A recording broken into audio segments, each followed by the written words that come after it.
Well, a very good morning to you, wherever you are following us. We coming from the National Stadium here in Grenada, again the NLA GPL T20 tournament. We are actually in the fifth round of games today, and beautiful condition here at National Stadium. We certainly want to welcome you to this broadcast today. As I welcome Ashley Cummins with me this morning.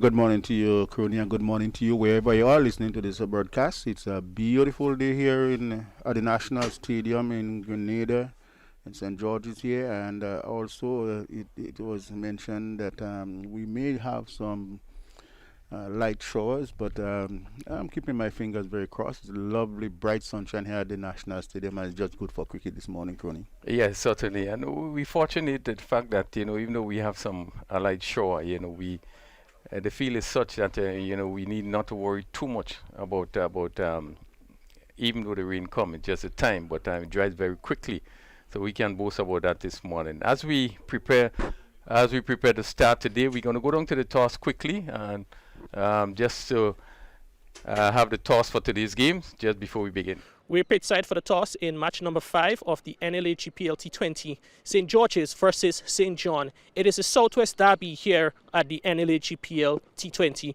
With me at the toss are the captain Cyprian Forsyth from home team St. George's, Dwight Wildman, he's the standing captain for St. John, and we have the match referee, Mr. Anderson Noel. Cyprian has the coin, he will toss, and Wildman will call. The call is a head, and it is a head. It is ahead. St. John's have won the toss. What are the decisions for St. John's? Well, we decided we have a lot of spinners in the attack, so we'll try to bowl them out cheaply and get the runs. All right. This is your second game in the tournament. The first game you gave away 179 runs. Looking for a better effort in the field. Of course, we're strengthening the bowling today, so we're looking to make an impact. All right. Any changes to the squad from the previous? I know you're standing in as captain today, replacing your captain, Morris. Any changes? Other changes? Yeah, Mishak frame in for Baban, so we're looking to strengthen the batting and also some left arm spin. All right. So, as you said, you wanted to restrict them. Any total in mind you think you will comfortably chase later on? About 130 is a good total. All right. We want to wish you guys all the best, Dwight Wellman, and hope for keen and wonderful encounter here at the National Stadium. Thank you. The Cyprian standing captain, first of all, how's the mood in the team? Yeah, we're quite happy. We're quite confident. We had a win in our first game, so we're quite confident here today. Being asked to bat first, is that within the mindset of St. George's? Yeah, had we won the toss, we were looking to bat, score a big total and look to defend that. So we're quite happy with the outcome here. All right, you are also the standing captain for your team. Besides you coming in as a captain, so we know that Bronson Johnson is out there. Are there any other changes in the squad? Yeah, Richard Daniel comes in for Javon Andrew. All right, and looks like a beautiful strip here, as it's always at a national stadium. What total do you have in mind of setting St. John? I think anything in excess of 150 would be challenging. If we get anything in excess of that, we'll be quite comfortable.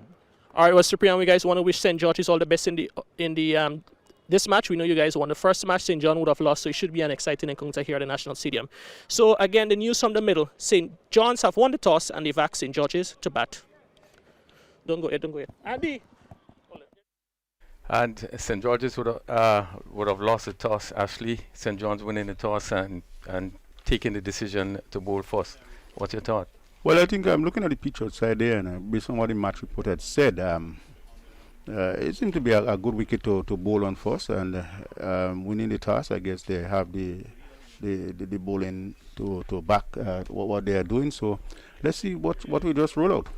Okay, quickly the teams. St. George's team.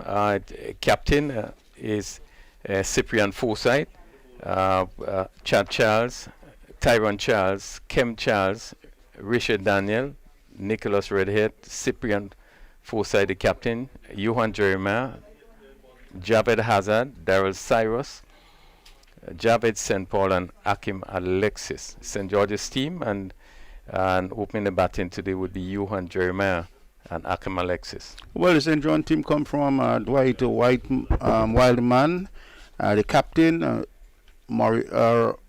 Randy Morris, Anthony Antwine, Oski Barry, Alex Blackett, Mishak Frame, Ronnie Granger, Ronick Holder, Alvin Ramnath, Anthony Robinson, Isaiah Simon, and Wayne Williams. This is the team for St. John today as we get ready for the game. The umpires are outside there, the lovely sunshine, and St. John seems that they're going to start with spin, Crony. Yeah, and the umpires, Rupert Holas, and he's from that southern end, and we have in square leg Sean McWarren. And as you said, actually, the conditions are beautiful. Just doing the final touches before we begin, probably just in about a minute time. So we certainly have been able to get everything in place today to make sure that we are off at 9:30, which is the scheduled time. Well, St. George, the team on the team in the south, they are on. They haven't yet gotten any points from the one game. St. George, 4 points from one game, and St. John, they have no points yet from the game. So it's a winner take it all here today for both teams. Yes, St. John would really want to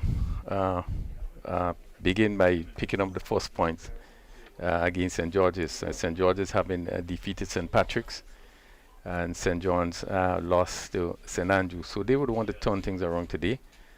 And winning the toss and electing the field, I think it's not a bad decision. You look at the pitch, there's a tinge of green, and one gets the impression that they're probably going to come off quite a bit. So it will be interesting to see how they attack at St. John's will be using.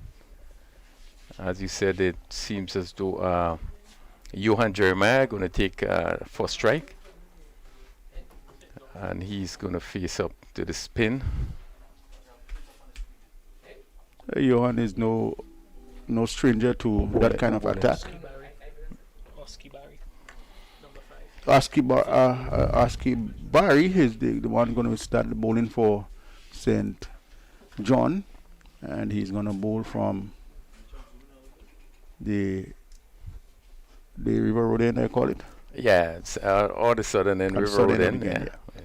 So Jeremiah, left-handed batsman, and already there is a slip. Gully, extra cover. A man made on.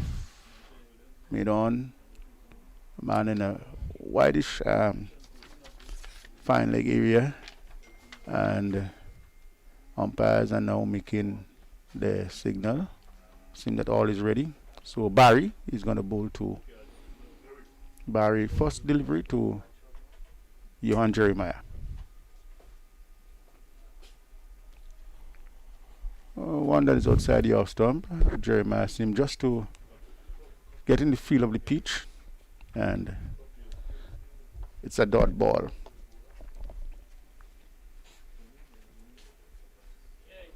Jeremiah, as I said before, is no stranger to this kind of attack. He had played on the 15, he had played on the 19, and he had also been involved in this with the senior team.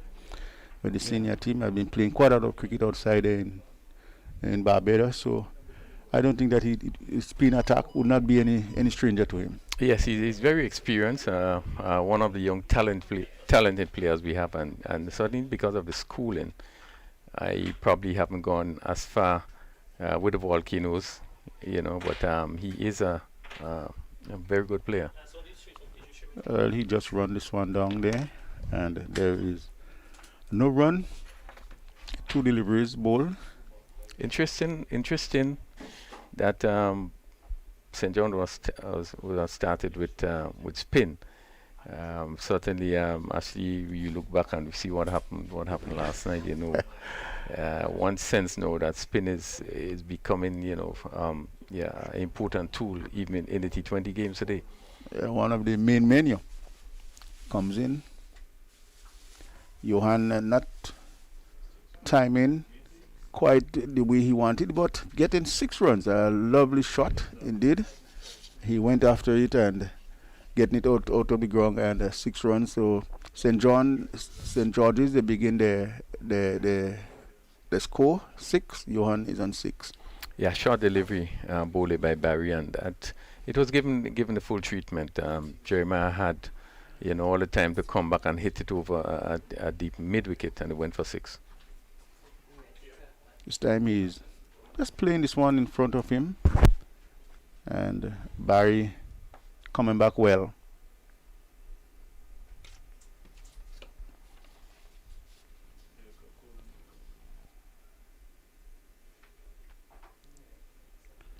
Jeremiah opening the face and getting a quick single. Isaiah misfielding, and I think that the coach will be taking note of this.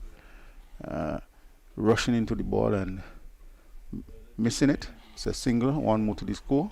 Yes, Isaiah, Simon rushing to Isaiah. Simon rushing to there and just taking his eyes off the ball, and it just give the batsman the opportunity to complete that single, and it's certainly he wouldn't be happy with that, with the way he went to field that delivery there. And the bright sunshine here at the National Stadium in St. George's. Barry getting ready to bowl to the right-handed Akim Alexis. Another experienced campaigner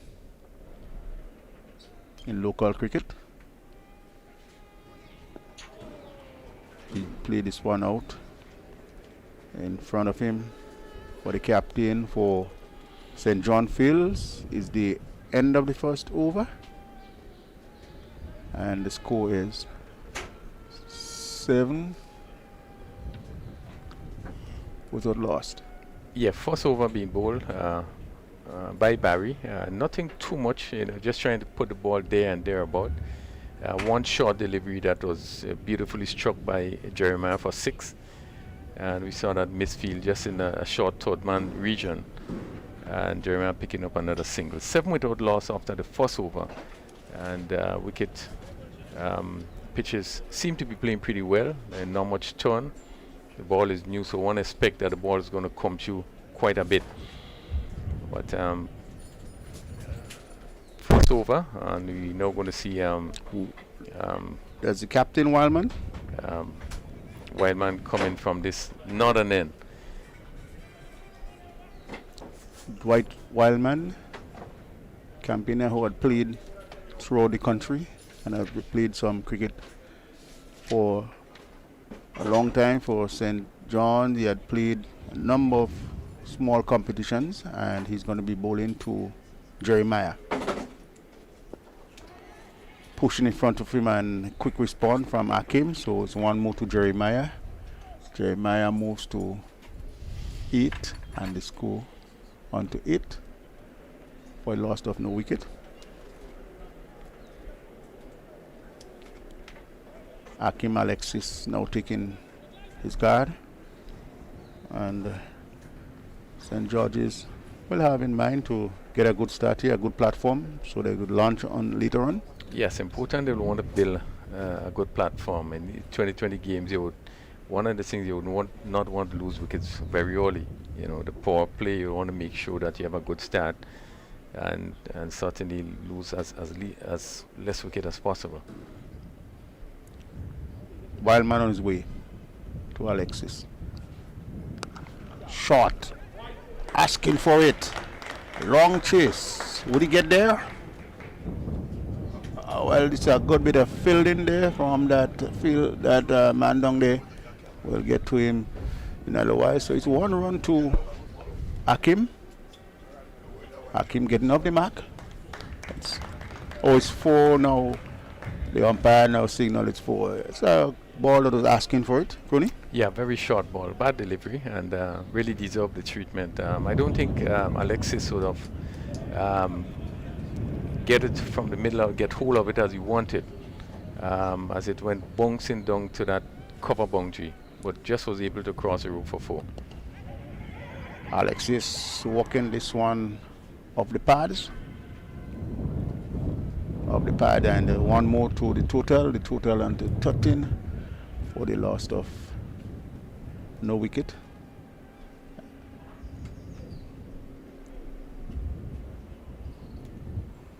Yeah, good running by Jeremiah. He was really quick off the blocks and pick up that single. And you could see some of the players just fumbling a bit, the St. John's players.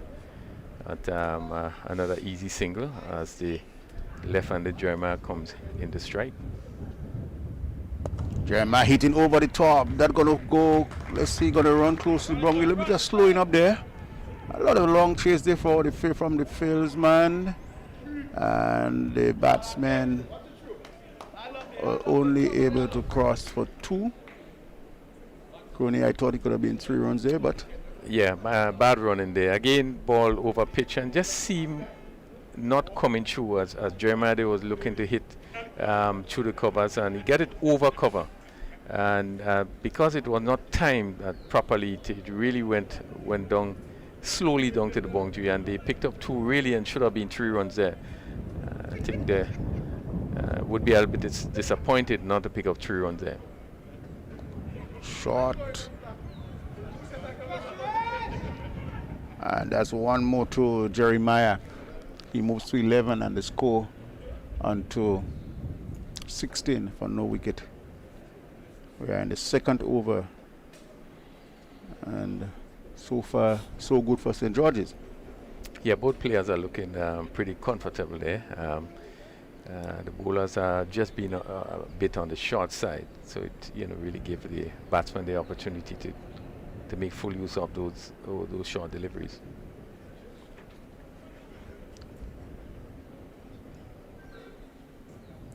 Outside the Ostom, hitting hard. Simon getting there, just falling short of him.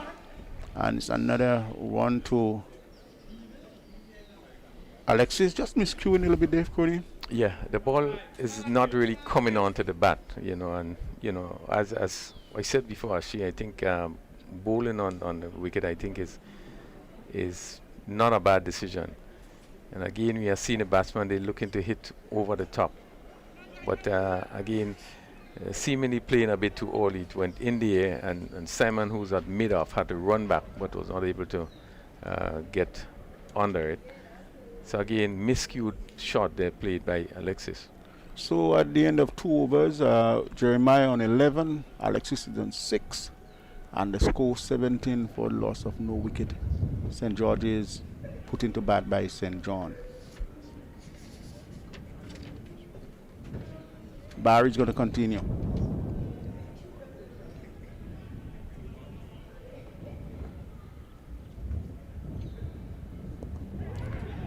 Walk up the pad beautifully through a short mid-wicket region. A little bit of fumble again by the fielder in Isaiah Simon, and the batsman were able to cross for 2. Yeah, a bit of indecision again in the running. Really, there was 2 easy runs, but they was just struggling a bit, and really need to get the running right.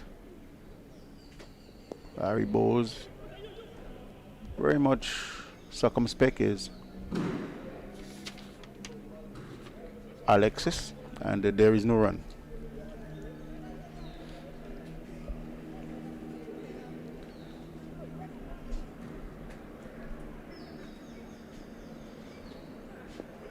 Again, Alexis is playing this one in front of him, just getting the ball coming back a little bit inside of him.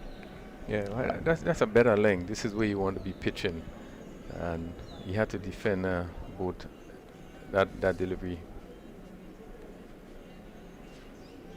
Shot offline, and he's out caught from a one that should be falling somewhere out of the ground, but not timing well. I'm miscuing, and St. John get the first wicket. Yeah, again, short delivery, and Alexis just pulling it straight to mid-wicket, and will be very disappointed there, having hit it straight to the fielder at mid-wicket, and who took a very simple catch. 19 for 1, and we are in the third over. St. John's this morning winning the toss and electing to field first, and has picked up their first wicket. Akim Alexis. Very much disheartened as the same going out there. The new batsman in is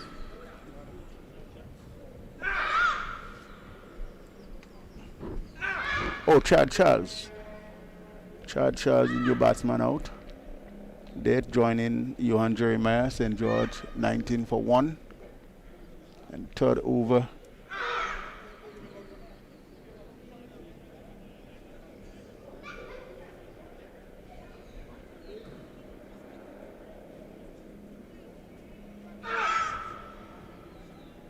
Left-handed Chad Charles. And let's see what Barry will do.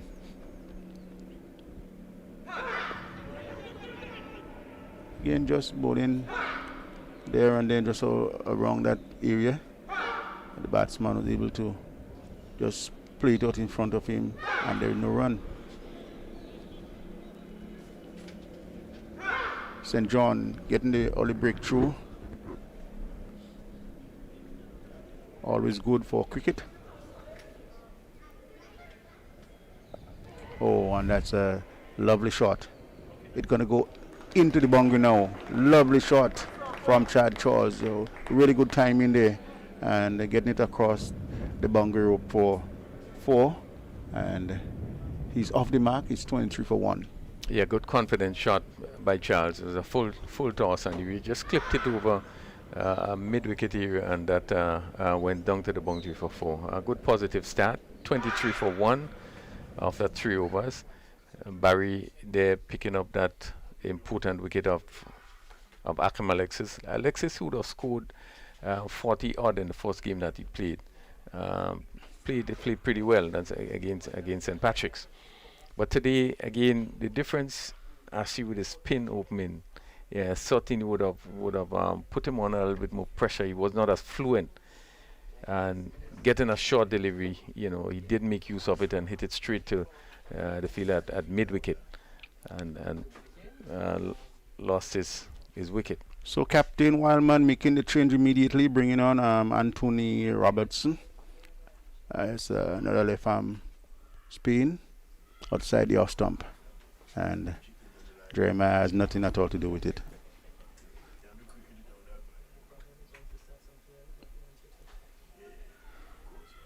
(23 for 1).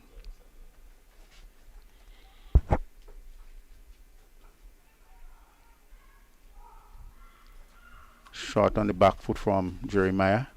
Well stopped there by Anthony Antoine. Yeah, not timing that, another short delivery there, not timing it. Again, just on a line outside the off stump there. Not much movement, but well taken by the keeper. Not timing from Jeremiah, looking to play this one through the extra cover, keeping the risk just a little bit too locked.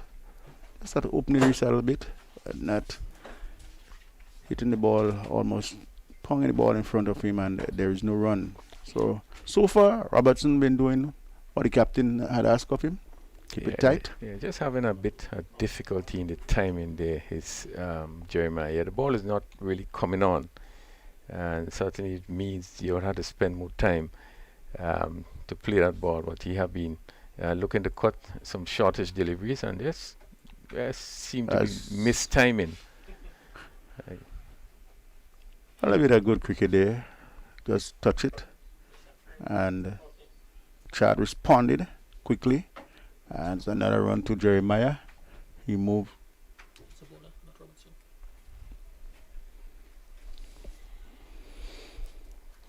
Okay, so frame, just a little bit frame.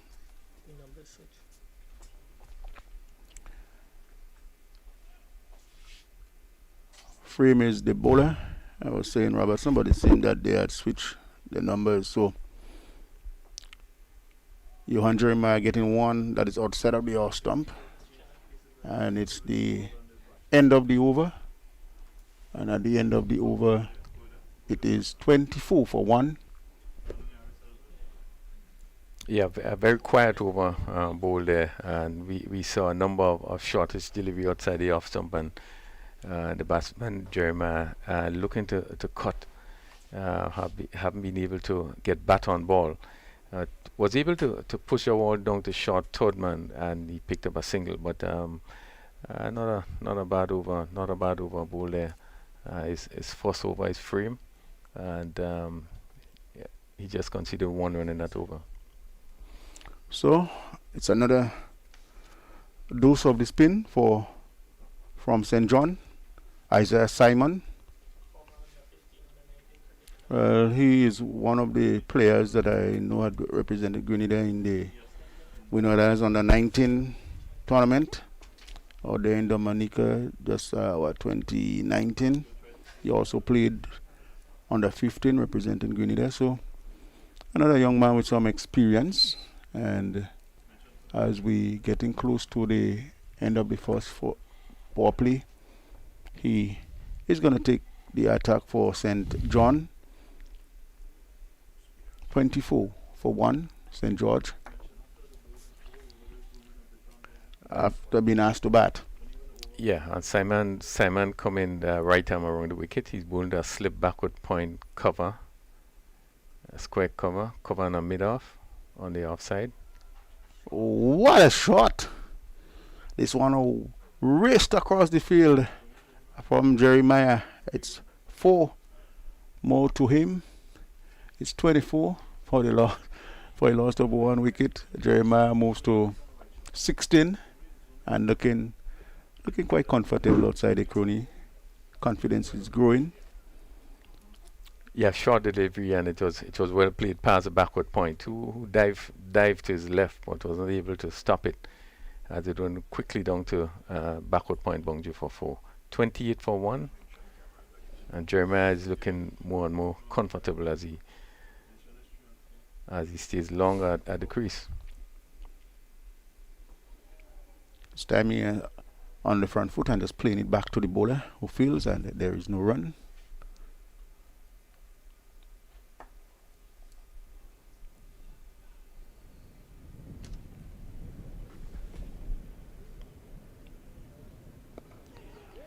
Jeremiah out driving, that timing well there, this one, and there is no run. 28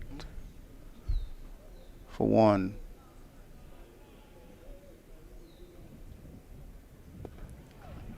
This time he goes hitting hard, through the extra cover that runs away to the boundary, and that's another 4 to Jeremiah and 4 more to the St. George. Total 32 for 1. Jeremiah is on 20.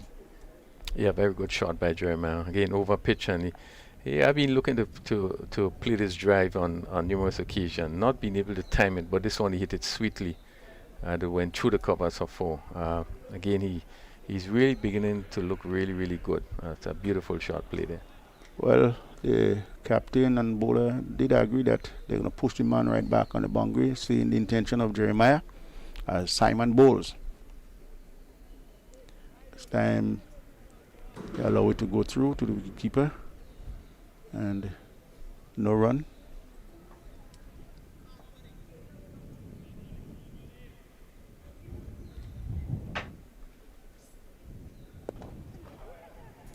Jeremiah this time not timing well. He has so far 2 4s with 1 maximum. As we come to the end of the 5th over, it's 32 for the loss of 1 wicket. Jeremiah is on 20 and Charles is on 4. Yeah, a good over there for St. George's. Jeremiah coming into his own, playing 2 beautiful shots in that over. One square cut down to backward point and a beautiful cover drive. And we have seen in that last over there, he's beginning to, the confidence, he's beginning to use his feet as he came down the track and hit firmly down to mid-off, which indicates that really he's beginning to feel good outside there, and he's beginning to get a feel of the pitch. So frame is going to continue.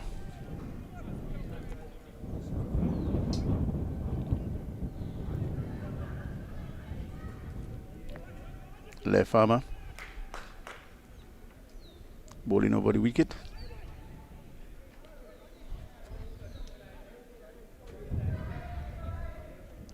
Lovely sunshine here at the National Stadium. Very much condition that is good for cricket. Here is Jerry coming down the wicket. And the batsman is going to cross for 2. Slightly in the air. Not timing all well that he wanted, but accumulate 2 more to make him 22. And this go on to 34. Yeah, he was not to the pitch of it, and that's Charles again coming down the track looking to drive, and not to the pitch, just able to get it over the mid-off, and they picked up 2 runs. Oh, that's a good delivery in the block hole there, and he had to dig it out, and there is no run. And we are seeing that the mid-off have dropped back to long off, so there's 2 fielders out, and still within the first 6 overs. There's a cover on the boundary, and there's a long off on the boundary. The balls again, and this is Chad Charles. This falls into the boundary for another maximum. A beautiful shot. Timed it well, came down the wicket, and lifted it out of the ground for 6. Yeah, good shot. He actually was to the pitch of this one as he came down and hit it sweetly over long on, and that went sailing over the boundary for 6. A good positive shot played by Charles. 44-1 St. George. Chad moves to 12.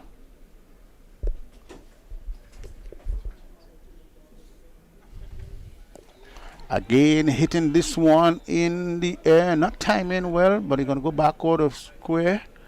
They're going to get 1. They get 2. The score moves to 42 for 1, and Charles moves to 14.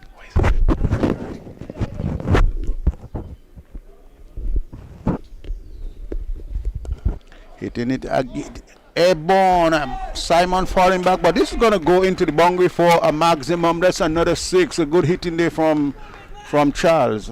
Not holding back anything there. He moves now to 20, and the score on to 48 for the loss of 1 wicket. Very expensive over there from Frame. As we come to the end of this over, is 48 for 1, and Charles is on 20. Yeah, very good going by Charles. Again, he was down the wicket and hitting this one over long on. Again, really using the long handle, and he seemed to be very aggressive, and was able really to hit 2 6s in that over. So he quickly reached 20. It's 48 for 1. Jeremiah is also on 20. Remembering that St. John's won the toss and asked St. George's to take first strike, losing the wicket of Akim Alexis. He was caught at mid-wicket of the bowling of Barry, and that wicket fell with score 19. So this pair certainly is beginning to do the repair work. So Barry 2 overs for 13 runs, Wildman 1 over for 10, Frame 2 for 17, and Isaiah does the 1 over for 8. That's not feeling well there, so it's 2 runs. 2 runs more to Jeremiah. He moves to 22, and it's the 50 coming up for St. George. 50 for St. George's, and we're going to give you some of the stats for the 50 in just a while. So 50 for the partnership, been 31 thus far, and the current run rate 8.11. So it's very good sailing for St. George for the time being. It comes in on bowl. This one is played out on the onside, and there is no run. At one time I started maybe just thinking that he might just get this one rush into the pad, but the batsman was very much quick on it. Simon nicely walked up the pad, just a little bit airborne, but the batsman going to cross for 2, and that is 2 more to Johan Jeremiah. He moves to 24, and the score is on to 52 for 1. Yeah, good run in there by Charles. This one was pushed to mid wicket, and the fielder on the boundary having to come off, and I was able to pick up 2 runs in the process. Bowls. Jeremiah running this one down to the third slip area, and that goes into the boundary for 4. A beautiful shot. Well timed, well placed. And it's 4 more runs to him. He moves to 28, and the score on to 56 for 1. Certainly a beautiful shot there from Jeremiah, just using the pace of the delivery there from Isaiah Simon, guiding it through the slippery run, and certainly we can see some intensity from the St. George's batsmen out there looking to capitalize on those short deliveries, and Jeremiah is looking good, 28 of 22, 3 4s, 1 6s, 1 6. Well, it's a good partnership thus far. 37, a run rate of 8.40, and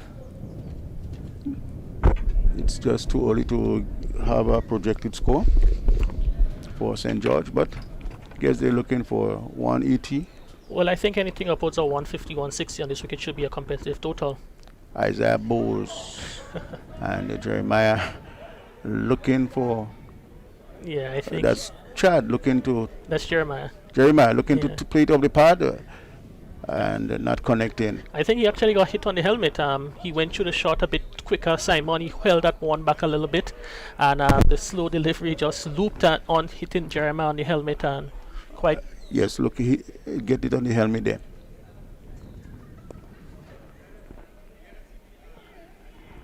And as we see Simon, always energetic of his own bowling, looking to, he doesn't want to give any runs, trying to stop that one, but he wasn't able to do that. Not a single. And at the end of the over, 57 for 1.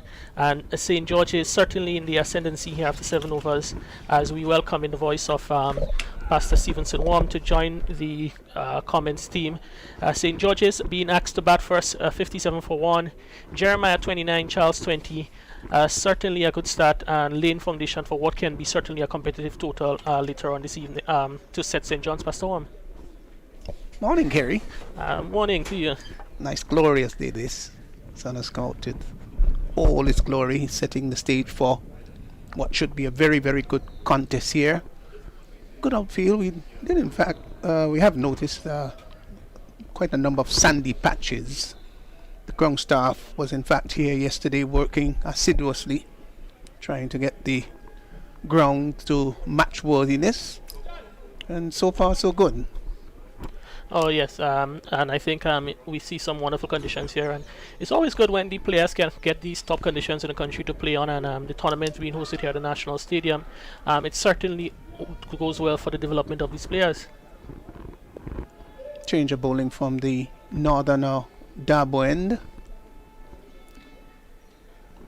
That's Williams. Yes, Wayne Williams. He would have opened the bowl in the last game, and now coming on outside of the power plays. I think it's quite surprising. I think when we look at the power play overs, there was about 5 of those which was bowled by spinners. So probably saying that West Indian batsmen are not good with spin. So we're going to see if he can work at a local level also.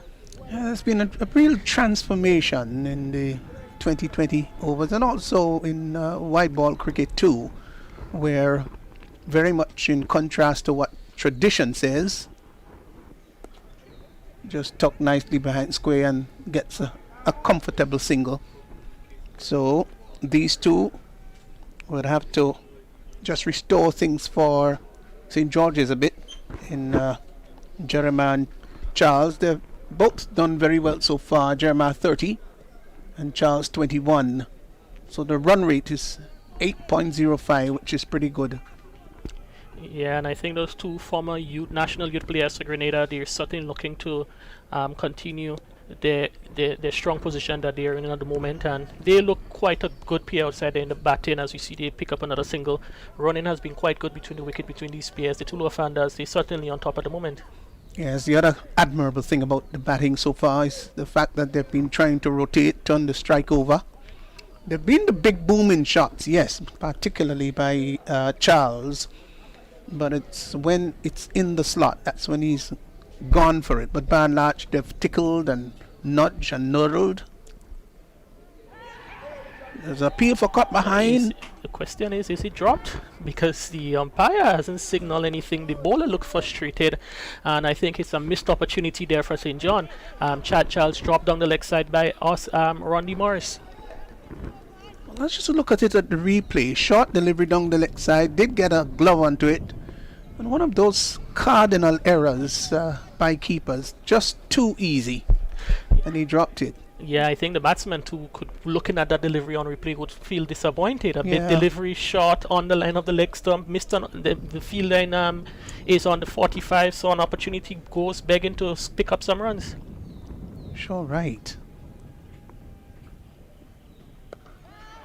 Pushed up on the onside, on the offside. Goes for a very quick single. Good batting there. I think good skill. Just dropped it down. Played with soft hands. And I've seen other players getting similar deliveries. Will push it firmer. This time he just pulled the bottom hand away slightly, ensure that the ball had a little bit of backspin onto it, and got a single quite easily. Yeah, and Good run. Yeah, I think especially in these middle overs, rotating the strikers you have mentioned, if which have been doing quite well, it will go a long way towards getting the scoreboard ticked over and help setting a competitive total. But so far it's been a good over that has just come to an end by Williams, and just yielding 4 runs in his over, 61 for 1. Yes, it's good start there from Williams. Just 4 singles, and also opportunity to pick up a wicket went begging in that over. So he'll be feeling good after the first one. St. George's 61 for 1 in 8 overs, going just about at 7.5, over 7.5 and over, and with the just 1 wicket down, 9 wickets to go. The conditions looks quite good for batting, so it could be maybe looking at 150, 160 at this stage.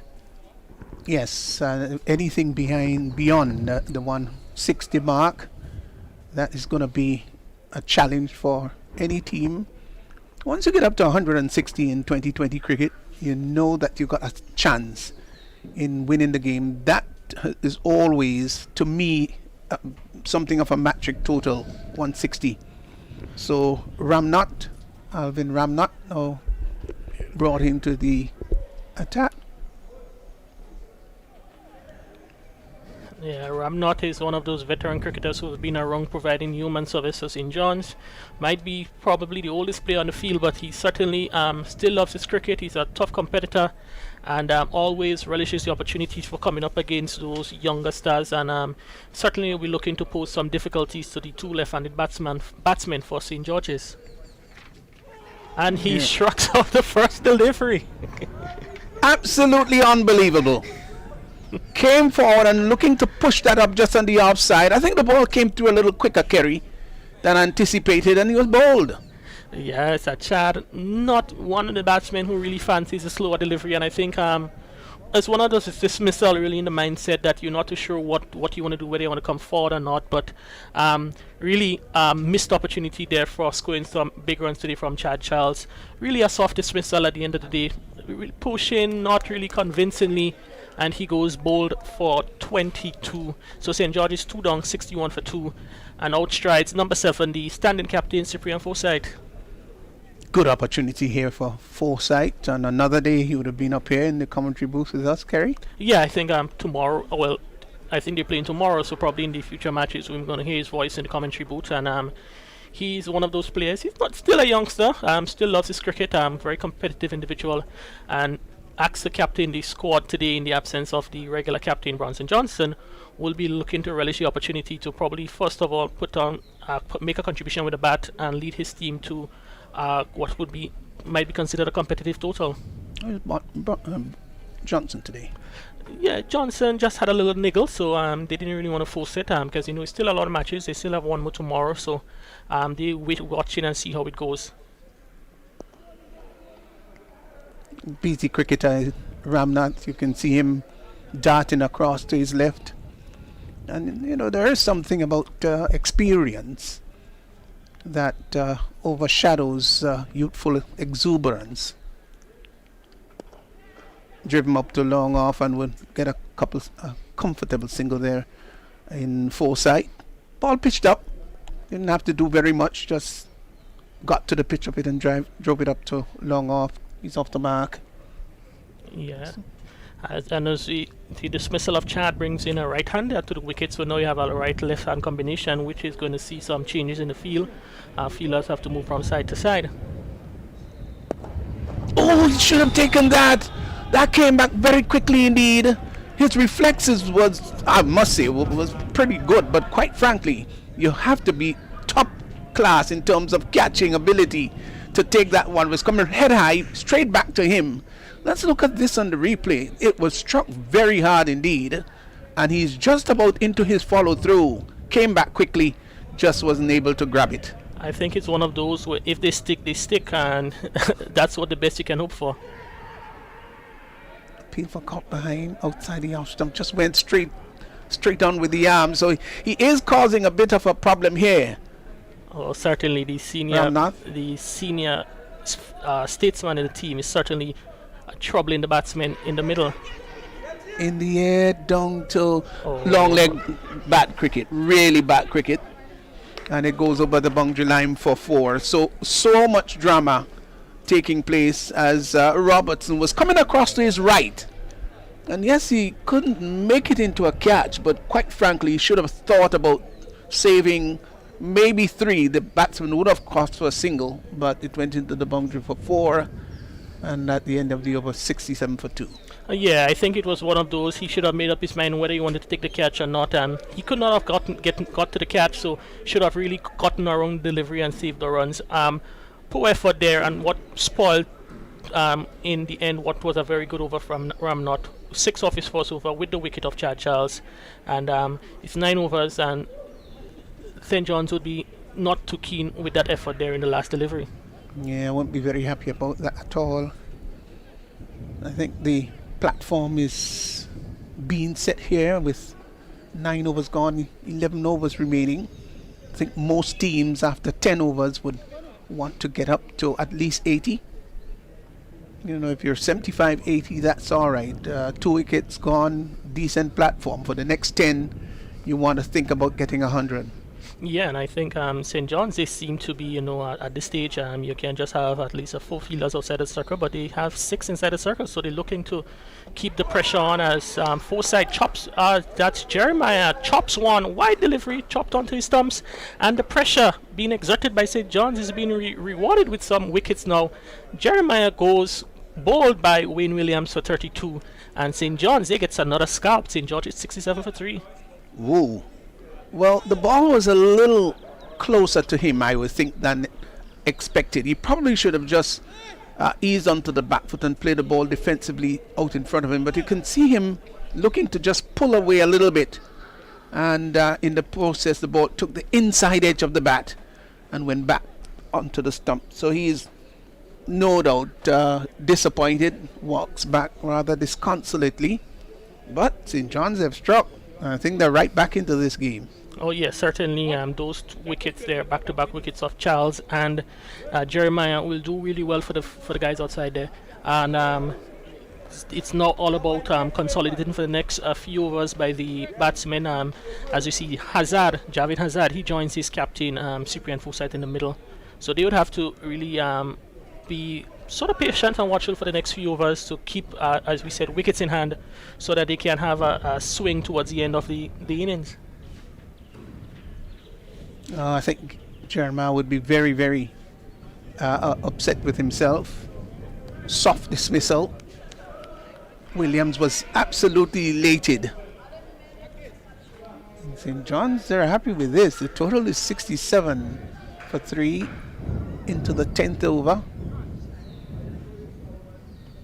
They're still putting pressure. Let me see, there are 5 fielders outside the off stump, that jack back. And the keeper taking that almost down the leg side. He already had a blemish behind the stumps. So this has turned out to be a very nice contest, really. Yeah. It's nicely set up. Yeah, certainly. And St. John's, they back in their bowling because they felt that the bowling is a strong point. So they would want to restrict St. George's, as we've seen from the previous match. Their batting can be a bit suspect, so they would need to contain St. George's to a total that can be chased when it's their turn at the bat. Full toss. That should have been put away. Just pushed out to extra cover. And as you see, the guys from St. John's in the in orange in the middle coming up against the red outfit from St. George's Pastor. Certainly a beautiful sight to behold. Local Yes. cricket, coloured clothes, white ball here at the National Stadium. Off the back foot, cuts the ball down to deep backward point, and that gone into the boundary for 4. Now that was cuttable, it was short, and he got right on top of it and cut it nicely behind square on the offside, and it raced across the boundary. There is a fielder down on the sweeper position, but he knew that he didn't have the time to cover that distance, and 4 lovely looking runs there by Hazard. Yeah, as we see the replay, short and wide, and the field is certainly with the 2 fielders very close to each other in front of the batsman on the offside. It means that the bowler would have to be pitching the ball closer to the batsman. They go through a very quick single. They'll get it in the end comfortably, because the fielder there just falling over was favoring the shoulder a bit. So Forsyth now comes into strike. The run rate now is 7.32, so it is healthy enough. When it comes down to crunch time, the last fading overs, when you get up to 15, that's when all hell should really break loose.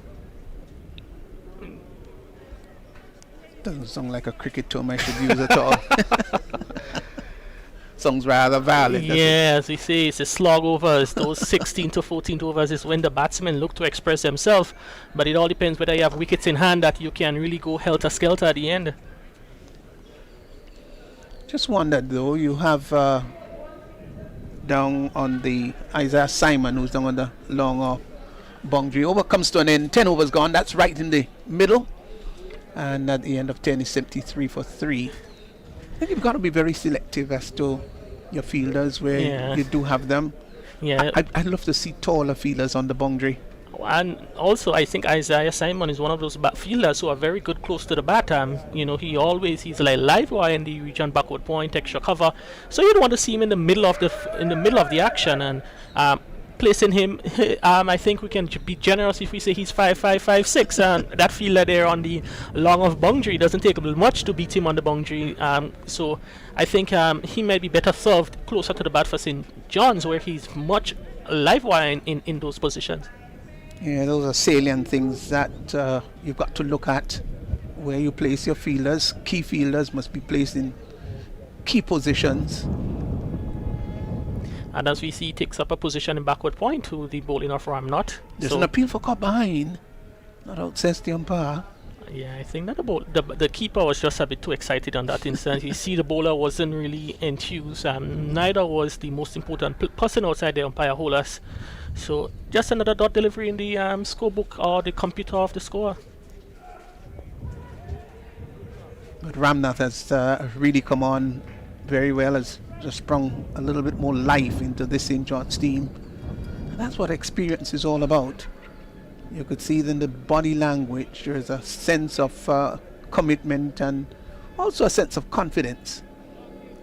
Yeah, and I think Ramnot, you can see, as he said, he's confident in his cricket. He knows what he wants to do. He's not doing much, but he's just coming up, putting the ball between the wicket and asking the batsman to do the rest. And so far, he has been responding quite well. Yeah, and he's been pushing the ball through him. Wouldn't be surprised if he's coming up to about maybe 95 kilometers per hour down the leg side, and we'll get what should be signal a leg by. Let's wait to see what the umpire Olas was saying. No, you got a little tickle onto that, didn't he? Yeah, but that one was a bit badly lined there, so missed opportunity there from Hazard. There was a lot of place open acres on the onside. Probably just got a fine tickle. No, they're gonna press for 2. The return comes into the keeper's end. Not the best in the world. Good running too. I thought with the fielder having to go back, I would think about 30 yards. They had the opportunity because he had to turn and then throw to the keeper's end. maybe should have thought about the angle of his body. Maybe the non-striker's end might have been the preferable end to go to, but selected to go to the keepers. They got 2.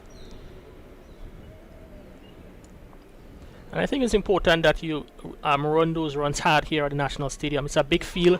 As we see an opportunity, Ramnot, he can strike again as the keeper, that is Randy Morris. He comes foresight looking for a mighty heave towards the leg side.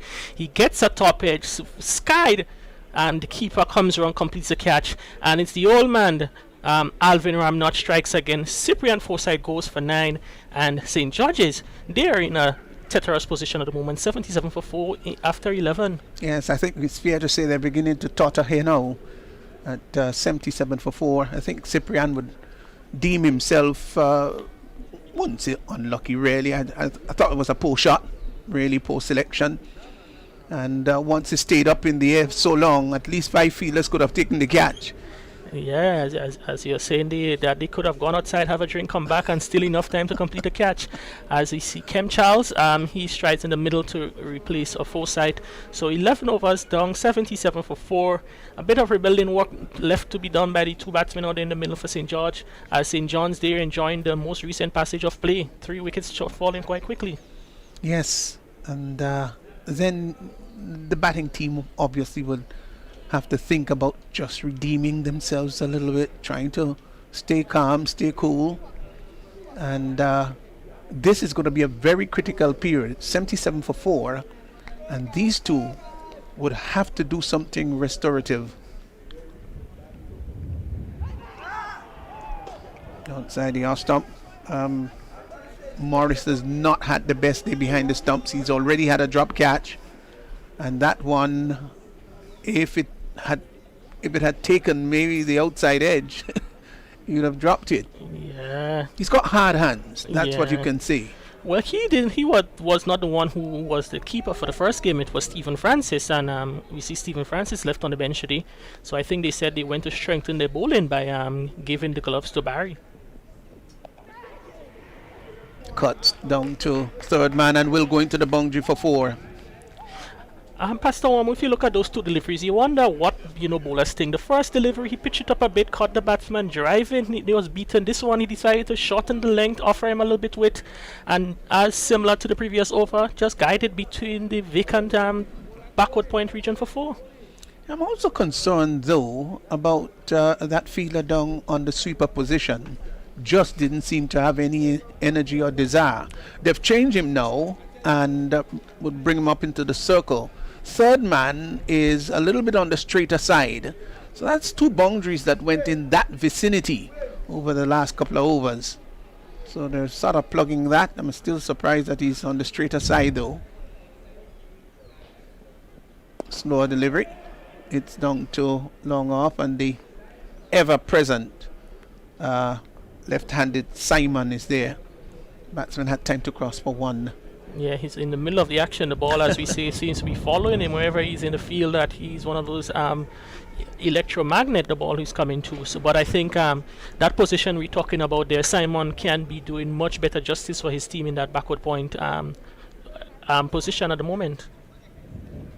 Yeah, so Williams has picked up 1 already.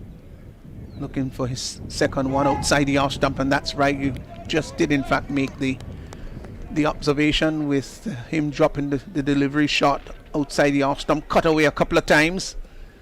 But when it's pitched up, batsmen just seem to have a more challenging task to get it off the square. Then he's supported by the backward point, the extra cover is short, and the long off. So that's every reason why it should be pitched up. Yeah, and I think that the wicket is so far doing justice to the cricket. We see the bowlers are getting a little something out of the wicket. The batsmen is not, they're doing well also. So it's certainly a sporting competitive wicket produced by the ground staff here at the National Stadium. If you look at the wicket, in fact, you would see the pitch.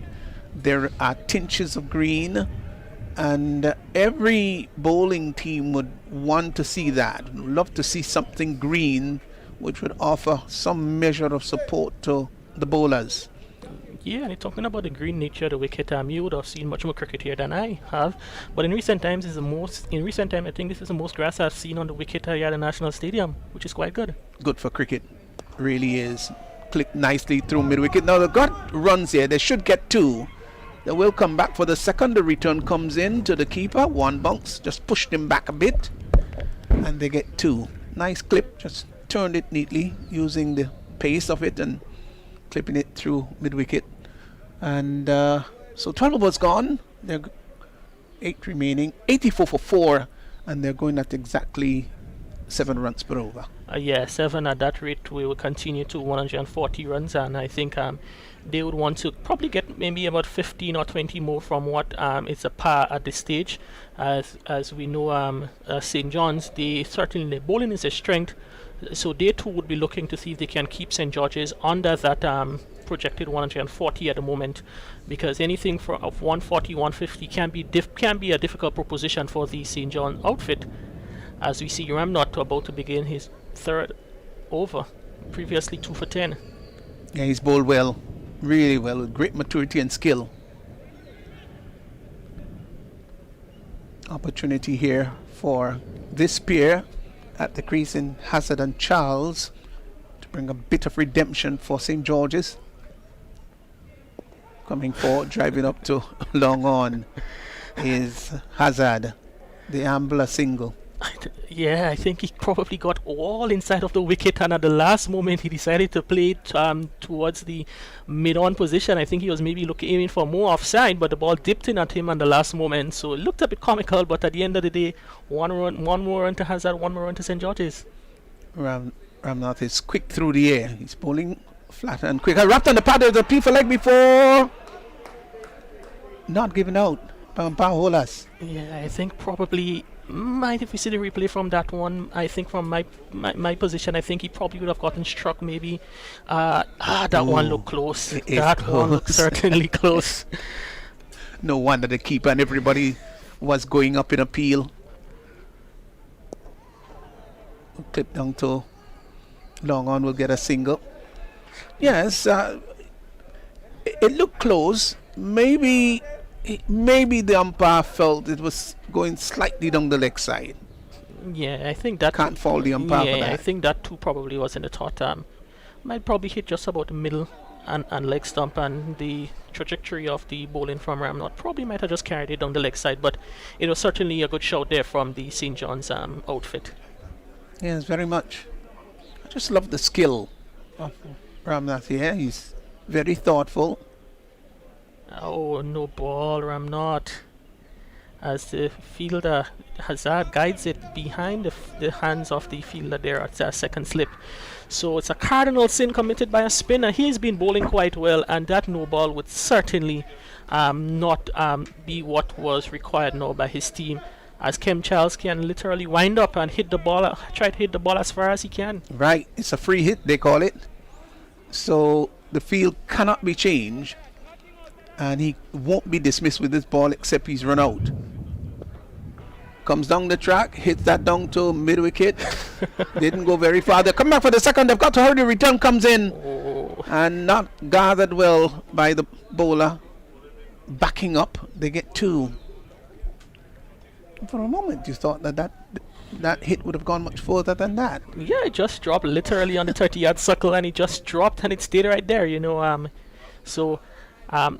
St. John's, they pretty in a pretty good over. The last one's just 6 runs, including the no ball and the free hit. So 90 for 4 over number 13. We still have 7 overs left, and with 90 for 4, they'll be looking maybe 70 overs, 7 overs, 10 runs and over from here on out. 150, 160 on the cards. Yeah, thereabout. If they get up to 160, they'll be happy with it. 150, not bad. Williams is in fact getting into his 4th over, so he's gone right through. Yeah. So far, 3 overs, no means. Picked up 1 for 17. Yeah, I thought he would have wanted to hold Williams back, maybe 1 towards the back end of the inning.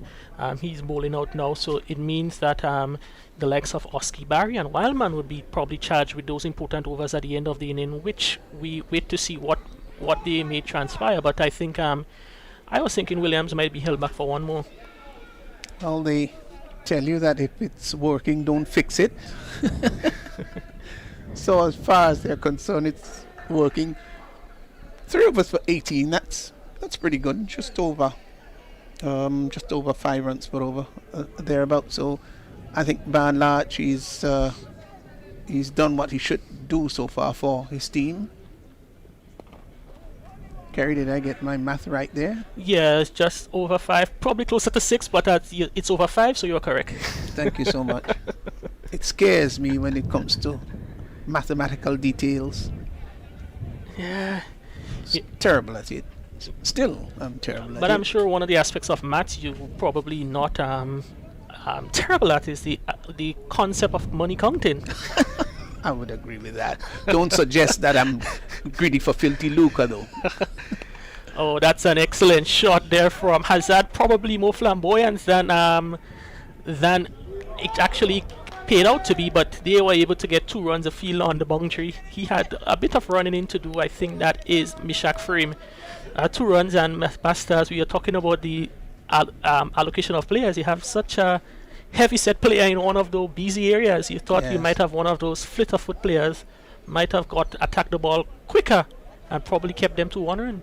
I agree with that. That's rather strange, though. Really is strange. Those are things that you need to pick up as a captain. It's like having Jimbo kneeling down at the deep sweeper position. Oh, the great Jimbo. And he would tell you his best position are close to the bat. He doesn't drop anything. Oh, he's an outstanding cricketer. It's Rakeem Cornwall we're referring to. Giant of a man, the biggest cricketer in international cricket. Carries his body weight very well and is one of the best slippers in the game now. As we see Wayne Williams, change of bowling. He's now coming around the wicket, looking to angle the ball across the batsman. And we talk about that fielder, Pastor Orm, and guess where the ball goes, and guess where St. George's get to. So, and opportunity for a 3rd run. No, so Pastor Orm, they might say these guys in the commentary booth are just talking, but I think we would have seen quite a few cricket in our days, so we would know that certainly players are not suited for certain positions. Yes, they can in fact think about having him at that mid-wicket area, or maybe that short extra cover, or even a backward point, short in. Much better than have him to cover.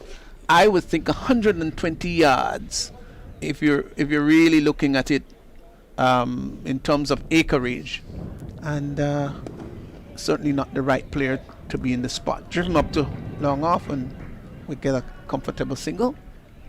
So the overs come to an end. 14 overs gone, 97 for 4, St. George's.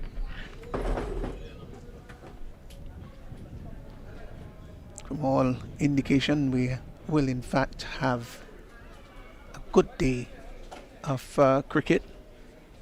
Lovely sunshine, lovely atmosphere.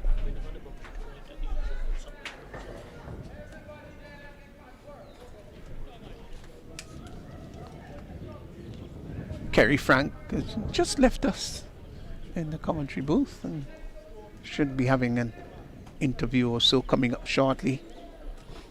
And Ashley Cummins has just come in. I know you love your play on words. Steve, as always. So here's Ramnath with another over. This is his final over. Just pushed down by Hazard to the lone slipper. So Hazard remains on 19. Good opportunity for him to come good for St. George's. Looking to clip that down to fine leg. Another bobble in the field. Wouldn't come back for the second as the return comes into the non-striker's end. But the St. John's team can say they have not been as clean and sharp on the fielding as they should have been. Hits that in the air down to the long off position. They will come back for the second. That's good running. And they get it quite comfortably too. Very smart cricket there by Charles. Charles. So it went between the mid wicket and the long on area. And that's a good hit. Would be Getting- caught.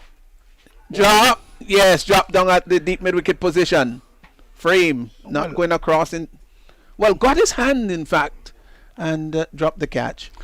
Well, he was never really in, even if he was running, but never really in a position to really keep that ball in his hand. And why should have a fielder like that down on the boundary line?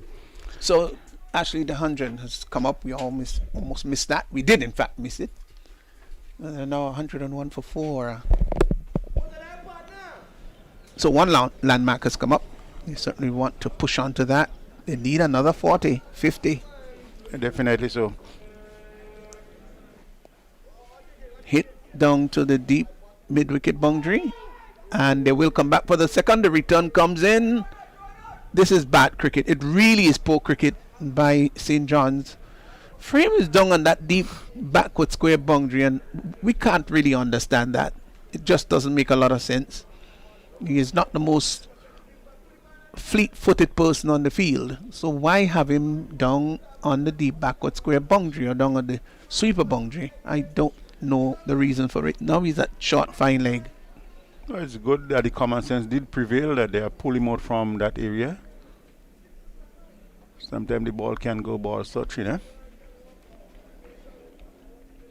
So I think that brings up the end of the over. Yes, that brings up the end of the over. 15 overs gone with Hazard 23, Charles 9.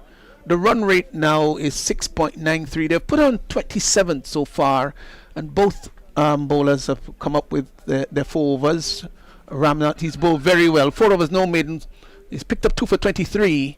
Williams, 4 overs, no maidens. Picked up 1 for 24. They've done their job very well. As Ashley Cummins will be joined by Justin Hector. The field is now changing over as the players are trying to respond. St. John, despite having some bit ruffled fielding, but able to contain St. George 104. Thus far, St. John will have the last 5 wickets. For last 5 overs with 6 wickets in hand. Justin, they'll be looking to score another 50 runs, I guess. Well, yes, I'm here at the back end of the inning, the business section of the innings, basically. And whatever St. George's is going to come up with finally will depend on how they go from here on. Well, I always call it the shopping side of it. That's where you go shopping. So Antoine is going to pick up from the pavilion end. Yes. Let's see what happens. 104 for the loss of 4 in the 15th over. Most pin by St. John. They have depended heavily on the slower bowlers, St. John. And I think more and more in world cricket, actually, we've seen the dependent on spin. Smash down the ground, a full toss. And of course, just a single. Could have done better with that, for sure. Trying to stop whatever boundary at the stage.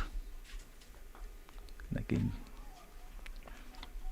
this time again a delivery which was well up to the batsman and driven, probably not really taking full advantage of what was almost a half volley which he didn't put away. This time this one is going to run close to the boundary. Yeah. They get 2. Good work from Isaiah Simon. Backing up, running very close on the edge in case the ball is going to elude the fielder. He almost look at him, he's a real little, like a jack in the box. He's really quick around the boundary. It's again just Short outside the off stump and asking to be hit. Not timing all that he wanted, but 2 runs. we've seen a little bit of I don't know actually if we had some rain in the last few days. We've seen some patches. If you look on the outfield, you'll see a few patches just around the circumference of the ground, and we've also seen one delivery which was struck high in the air, which just stuck in the ground just as it fell, and we've seen a little bit of problems by the man on the third man boundary in trying to pick up the ball. So again, delivery the fielder having to come around a long way to his right, and another two. So they're doing it so far now in twos, ones and twos, and I think probably needing to just push it a little harder to find the boundaries, and of course the sixes gain wider side the off stump. Maybe a chance, probably not quite on the end where the ball went, and Morris not doing a good job there. Probably just having something to say to the fieldsman. Difficult to see how the fieldsman was to be blamed for that. A wide delivery outside the off stump, going even further away. And it should have been a piece of regulation fielding, but the ball probably should have gone to the other end. Maybe that's what the captain and the wicketkeeper was trying to say.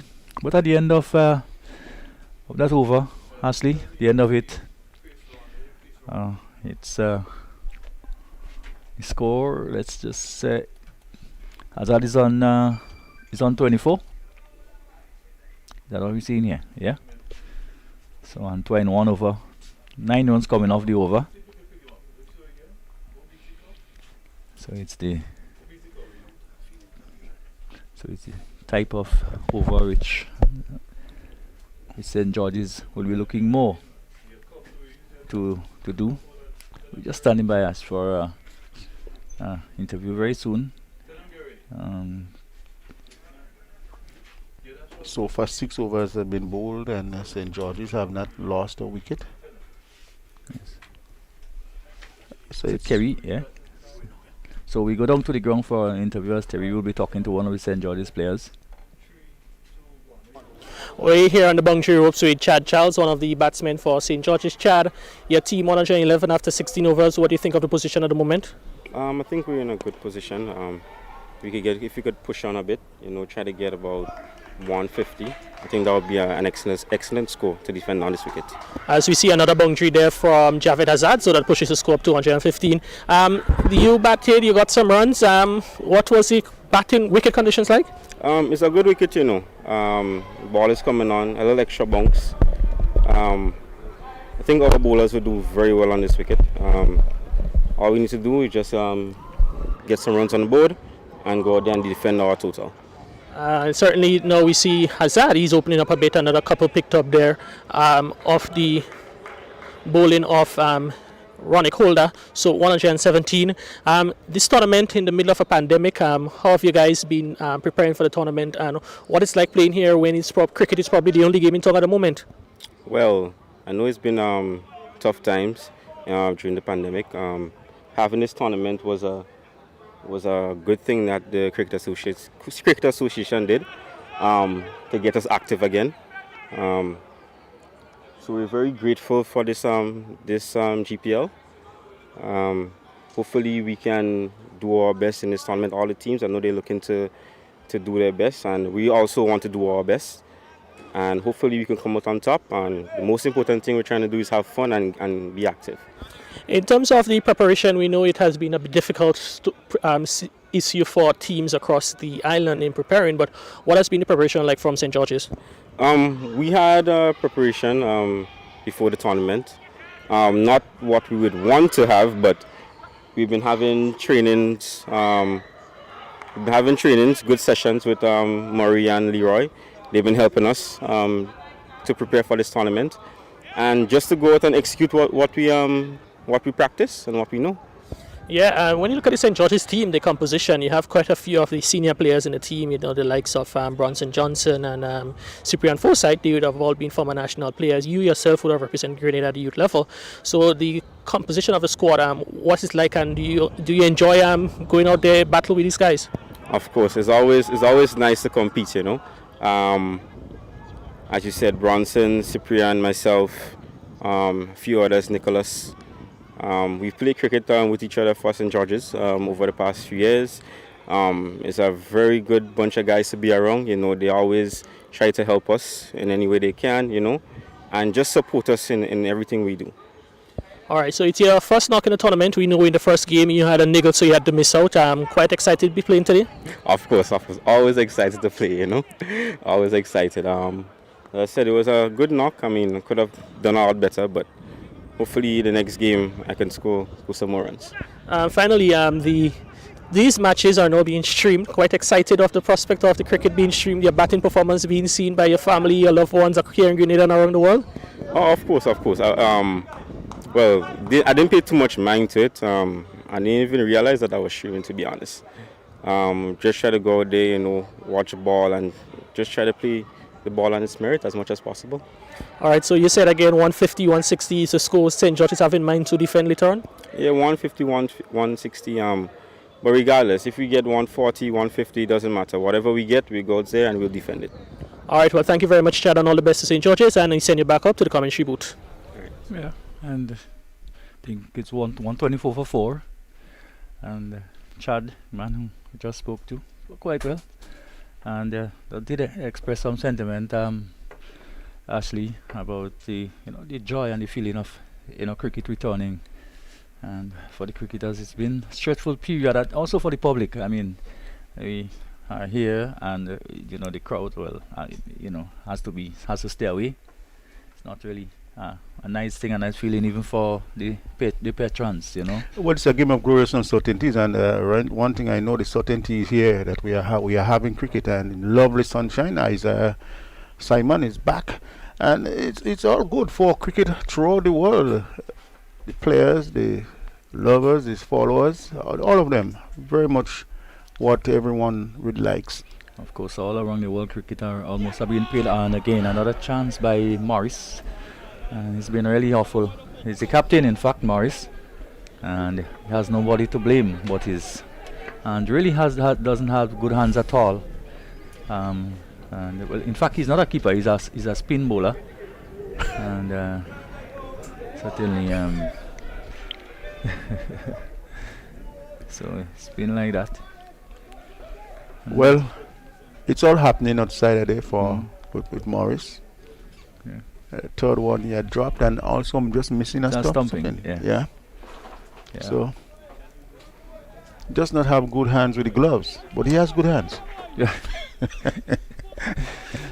And sometimes you look at Morris, and the body language doesn't say much, and it's probably a problem, and it transcends and it's transferred to the team.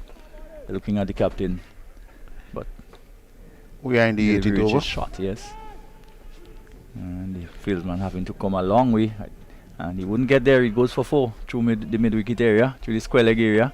Bad bowling by Simon. Simon just going off the line there, and just asking to be needled around, and he just take it and thread it down to the boundary for 4, another boundary. Yes, this stage of the game, really, you don't get away with this stuff. Simon is a very short individual, winning number 7 on his back, and 128 for 4. Simon again shot this time. The offside, the place of choice. I think actually if you look at the rate at which the ball and the outfield, which seems to be a little bit slow this morning. Ball isn't really racing across the ground as it normally does. Probably 124, maybe equivalent of 140. One that should be taken, and he's taken. Looking to go over the top, and Kem Charles. And the ball coming off the outer portion of the bat and being taken there in the cover area. So he's gone. St. George's has lost their 5th wicket, 129 for 5.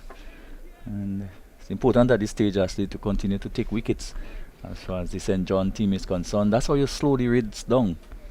Yes, is it shopping time now? And getting wickets during the shopping time, it means that cash is running out. So it's always a good thing to keep getting wickets. I thought that Isaiah Simon, he has bowled well. He has really been on top of what is happening and always looking for that wicket. And it did really paid up for him. We did not see much celebration coming from him there, but a happy man. with the new batsman coming in.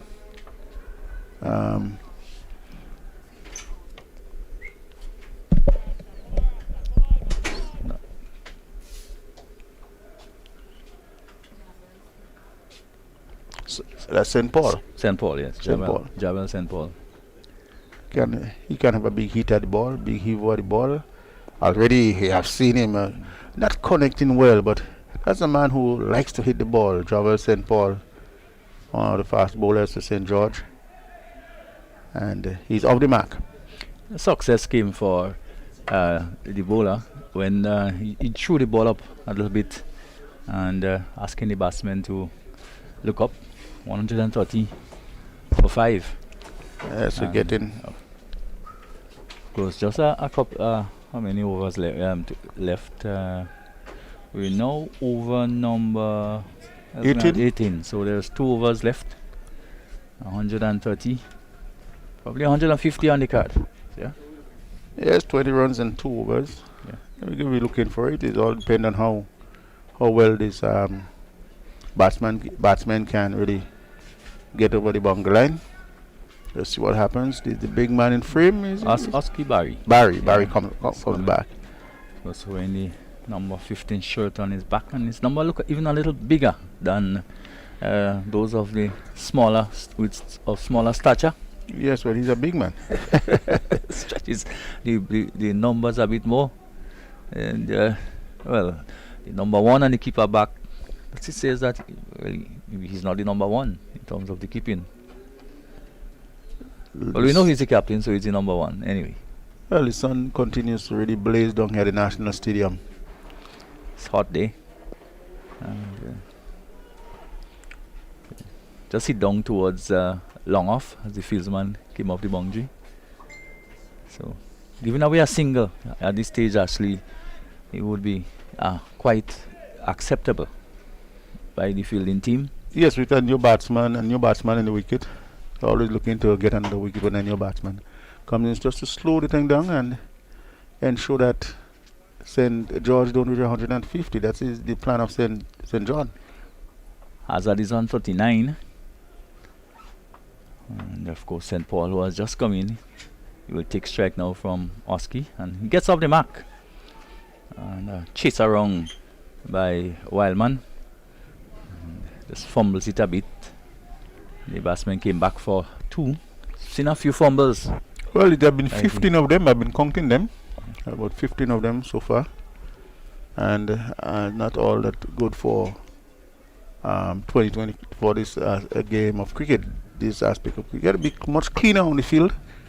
And it's going to always cost you one run or maybe 2 run more.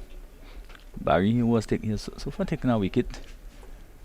So St. Paul is on 2, 133 for 5, and off the back foot he goes, and the fielder comes off the boundary again, and this time limits them to 1.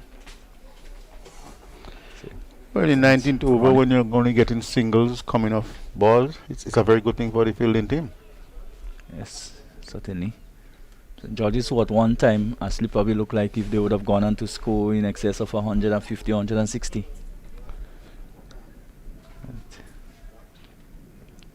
Down the track he goes, and that will run into the boundary for 4. He does. So delivery which was crashed down the ground, Ronnie Calder down on the boundary. It was in fact through the mid-off area it went, and it went for 4. But we know. I thought a little bit of ill discipline by the captain. Knowing that this man is just a little bit too wide, putting him straighter, I don't think that is really what is what you want a wicket. So you got to have the man a little bit closer to the bowler. Delivery again. The fielder comes off the deep extra cover boundary. Another single hard. So 139 for 5. We're in over number 19. And really the Play a bit over. yes.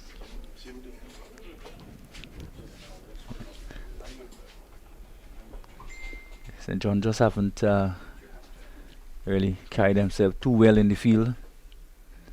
So delivery outside the off stump, and again a fumble there by Morris, but gets away with it. So at the end of over number 19, at the end of it, Hazard is on 44. 3 is St. Paul, 139 for 5 is what the latest. Well, it's prediction here. it's the last over, and we are looking to see much more sharpening. They got some wickets in hand. Hazard is on what, 44, Yes. and a very good hand played by him thus far. And St. Paul, we know, can hit the ball, and I guess that St. George's will be looking for at least 10-15 runs. 10-15 runs from the last over. So who's going to have it? Yes, Simon is going to have it. Look at the figures of Simon so far. Isaiah Simon, he's bowled 3 overs for 23, 1 wicket. Not too bad in these circumstances. Yeah. And we look to add to that wicket column.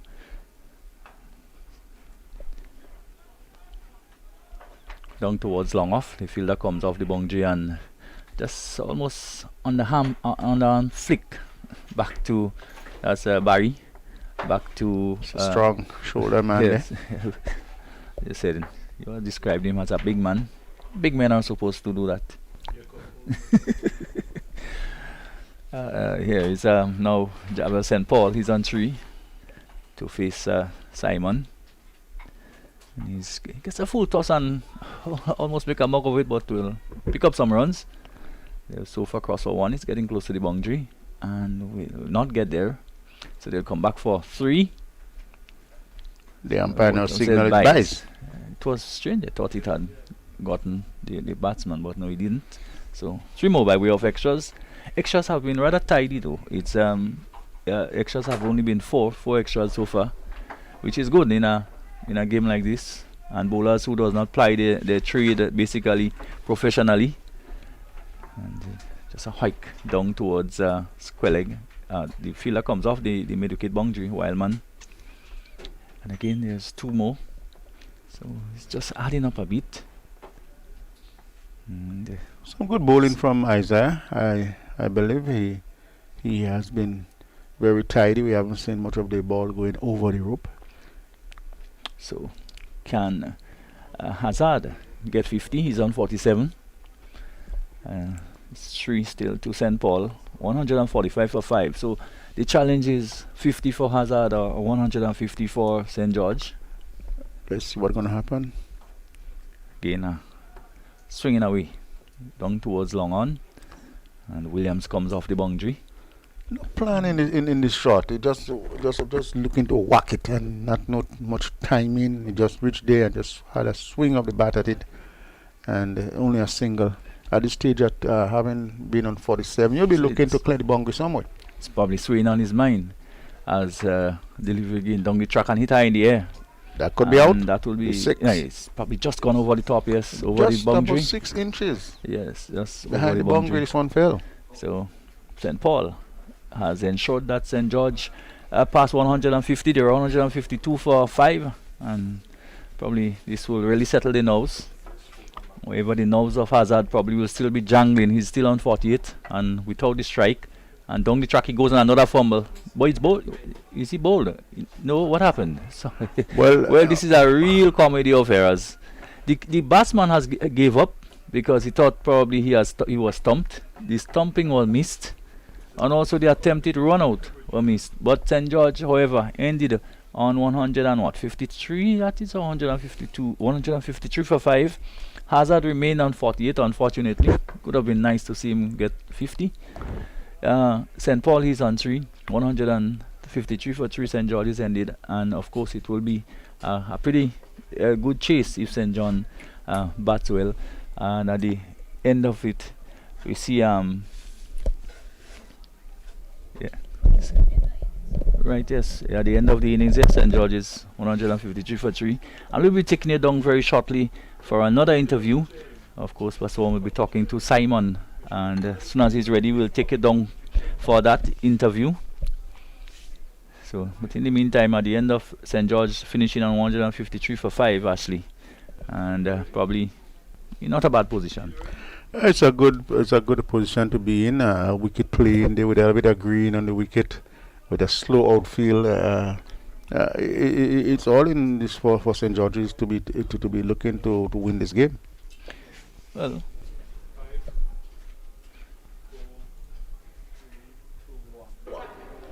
Isaiah, well, 154 your total. Are you satisfied with this?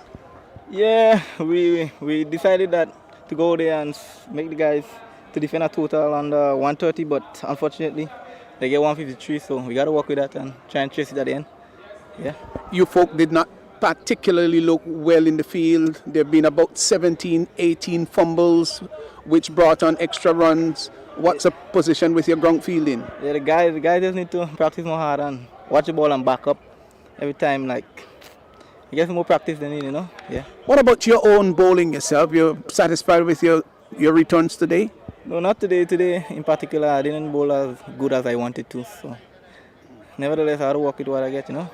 Tell us a little bit about the preparation for this particular game. What sort of preparatory work did your team have to do for this? Well, I practice matches and training in between the week, yeah, and that's the preparation we had coming. Yeah, but of course with the pandemic around, obviously there are different challenges. Did that in any way interfere with your overall preparation for the game? Of course, it did. Guys couldn't come and, you know, like the quarantine had guys in and couldn't come out, and so, yeah. Okay, so with the total 154, this is a fighting target. Tell us a little bit about the pitch out there. How supportive has it been for bowlers? And you're trying to get this 154. What's your chances? Well, first in the morning, the pitch was kind of slow. The sun heated up now, so the ball kind of coming onto the bat. So I think it shouldn't be a problem if the guys go out there and utilize the wicket. Should get the runs. Could you tell us a little bit about cricket in St. John's? You've got a couple of young players. You represented Grenada back then. Now, any young fellas that you could put your hands on, you think have been doing well? Yes, I'm from Carriacou, so I could talk about Carriacou. Well, tell us a little bit about Carriacou, because I'm glad to know that you're from Carriacou. Yeah. Carriacou has produced Emmanuel Stewart, the only player that has represented the West Indies, at least at any level. Tell us a little bit about what's taking place in Carriacou. Well, I didn't think you have any cricket going on. No, I didn't know why the issue was the problem, but guys are training up there, and so they're hasty to play the game, you know. Yeah. But do we have any outstanding young player that you could think about? You could say, oh, this guy, take an eye on him, because later on we'll be able to see him, performing. Anybody comes to mind? Of course, you have Josh Edmond, Nicobi John, you have Kazari Charles, and me myself. You have a couple of young guys up there that are doing well. Yeah. What should be the approach of your team chasing down this 154? Well, we gotta go there and bat, stay in the wicket, utilize the wicket, bad balls, put away the bad balls, singles, get it if you could. Yeah. Thank you very much, Isaiah. No problem. Thanks. Well, the truth is the St. John's total, St. John having to go after a victory total of 154. As to whether they're going to get there, we'll have to wait and see. It has not been the best day for them on the field of play. There have been a lot of bubbles and a lot of misfielding, so they'll have to redeem themselves with the bat. 155 is the victory target. Can they get there? Well, we'll wait and see. Well, I think it's a very good total. It's a good total for St. George's to defend with people like Chad and Redhead. I think they got a good bowling unit. Akim Alexis can bowl a good off break too. So they have won one game. St. John is a team that yet to win a game, and 150, as Simon said, the wicket was playing as it played this morning, but now it's heated up. So we're going to look for a different approach from St. John. I don't know how well. I haven't seen them play for this season thus far, but the rotation of the strike would be very much important. Putting away bad balls. You can't have too many dot balls in chasing 150. The score might be looking small, but it could be very difficult. Well, just to put a wrap on things, St. George inning closed 153 for 5. Hazard was not out on 48. St. Paul was not out with 9. Jeremiah got 32 for St. George's off 29 balls. 3 fours, 1 6. Strike rate of 110, not too bad. Akim Alexis, he was caught Ramnath bowled Barry. He made 8 and faced 9 balls. Was a little bit slow, just behind the ball, so to speak. Chad Charles also went to Ramnath. He made 22. Forsyth made 9 or from 9 deliveries. Hazard, as I said, he was not out on 48. Charles, he chipped in with 20 and 9 from St. Paul. Basically formed the total. There was only 5 extras, which was pretty good though, despite all the fumbling we saw. As far as the bowling was concerned, Oski Barry, he bowled 3 overs, no middens, 22 runs, 1 wicket. Dwight Wildman was expensive, 1 over for 10 runs. Frame, 2 overs, 17 runs, no wickets. Simon, who did say in the interview a while ago actually that he didn't think it came out too well for him, but he had 4 overs, 24 runs, 1 wicket, which is quite respectable in T20 cricket. Wayne Williams, 4 overs, 24 runs, 1 wicket. Yes, and so in fact Simon was 4 overs, 33 runs, 1 wicket. In fact, yes, so he was a little bit expensive. Alvin Ramnath, he did a pretty good job in the middle of the run chase. 4 overs, 23 runs, 2 wickets he took. He bowled 1 no ball, 1 of the 5 extras. Anthony Antoine 1 over for 9 runs, and Ronnie Calder 1 over for 11 runs. A little bit expensive too. So as St. George's go through the drills there in preparation. Just looking for the run rate for the chase. Okay, so 150. That would just be a tag over 7. Yeah, so we having to score maybe just a tag over 7. You seem to be doing very much better than Stevenson in mathematics. Poor fella. I think what happened, probably I've learned something from Stevenson, but he probably forgot what he taught me. So don't be too hard on him. We all forget sometime. So as St. George's go through the paces, in fact, for preparation to come out and defend 150, we too actually will take a short break. But just before we go, just one thing I want to say that the coaches who are listening and what have you, 17 fumbles in an inning on the field, I don't think it's good at all. At all. We spoke about that, and I think we will probably elaborate more on that when we come back. So we'll take a slight break, and as soon as the action is ready to resume, we'll be back to continue this cast. More jackpot money, more reasons to play this game. More money for way, Super 6 a bigger jackpot game. Now you love Super 6 even more. With more money to the jackpot galore. Play more, win more, have more fun. With more jackpot money, Super 6 is my number 1. With the new and improved Super 6 game, the jackpot keep growing and growing and growing.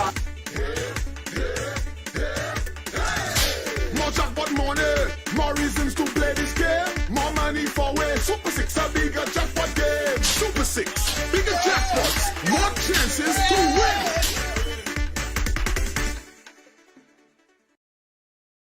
Holy Natural Spring Water is a water for every occasion. On the field of sports, at your workplace, just open the bottle and savor the pure, refreshing taste. Holy Natural Spring Water is produced in Mama Can St. Andrews and is available in all sizes nationwide. To order, telephone 444-7654 or 533-7654. Holy Natural Spring Water, Grenada's purest bottled water.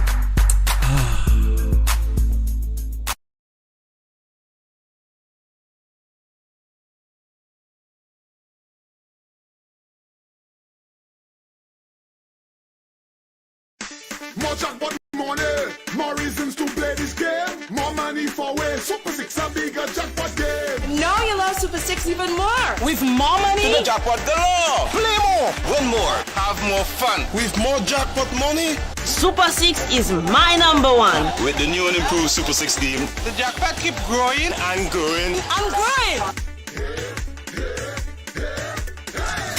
More jackpot money, more reasons to play this game. More money for way, Super 6 a bigger jackpot game. Super 6, bigger jackpots, more chances to win.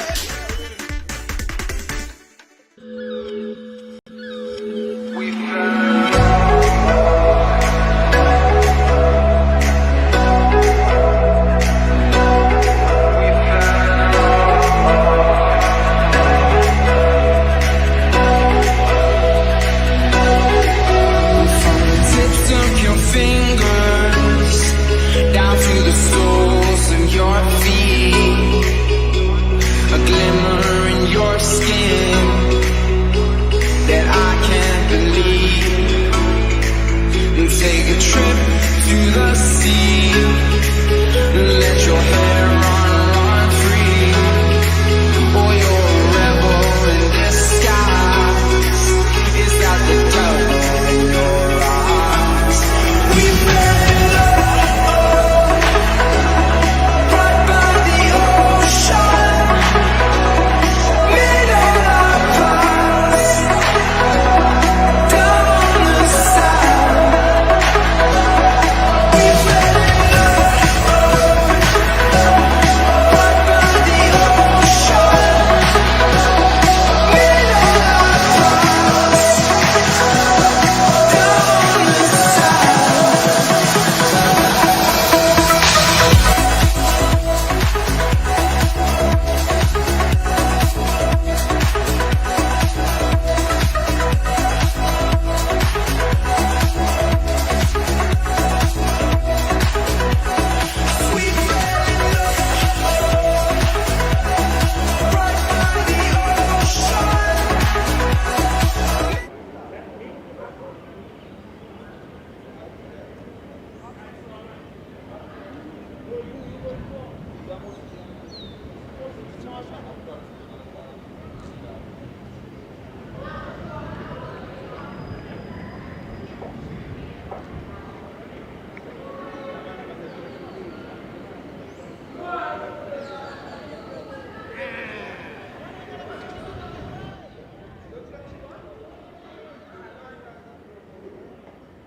And welcome back here at the National Cricket Stadium as St.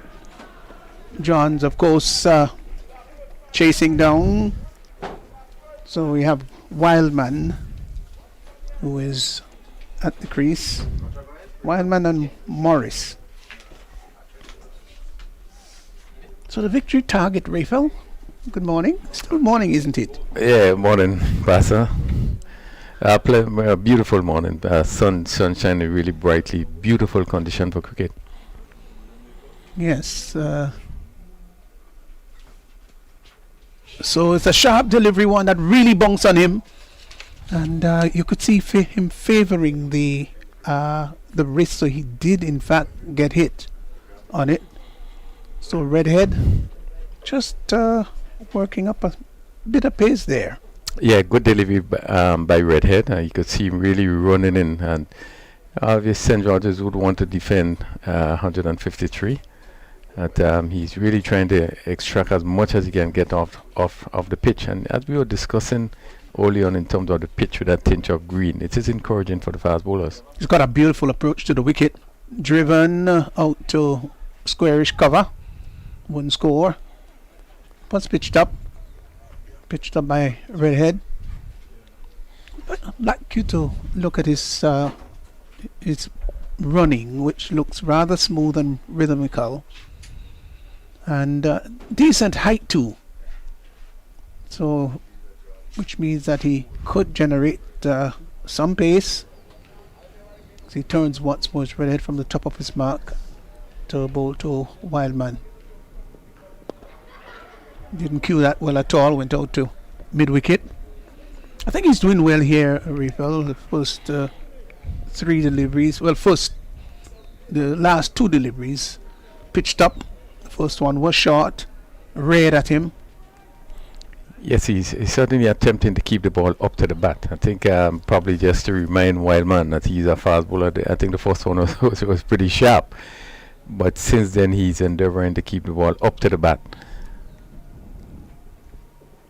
Outside the awesome, driven over the squarish cover, backward point rather. It was going to go very close to the boundary. They will come back for what would be the second run. Good return from the fielder. Ball just holding up a little bit down at the backward point. They did get one rather than two. Just thought that they had sufficient time to run for two. That's how important it is to run the very first run very quickly and see your opportunities for the second run. So they're off the mark, St. John.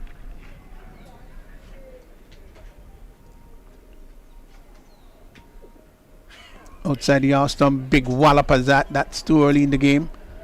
So the over comes to an end. Good over, good start by Wildman. And at the end of one, St. John won without loss. Yeah, a bit of poor running in the wicket there. That ball was hit over cover, pretty close to the cover boundary, and they only ran one. Certainly there was easily 2 runs there. So I think they would have to look at it in terms of the running between the wicket. But again, we see Redhead on his first over just generating some pace, you know. That last delivery again, you could see he got some bounce and pace. But good over, and he seemed to be in good rhythm. Yes, I like the fact that he's really coming in and steaming in. So this is going to be the second over. It's going to be bowled by Javed St. Paul.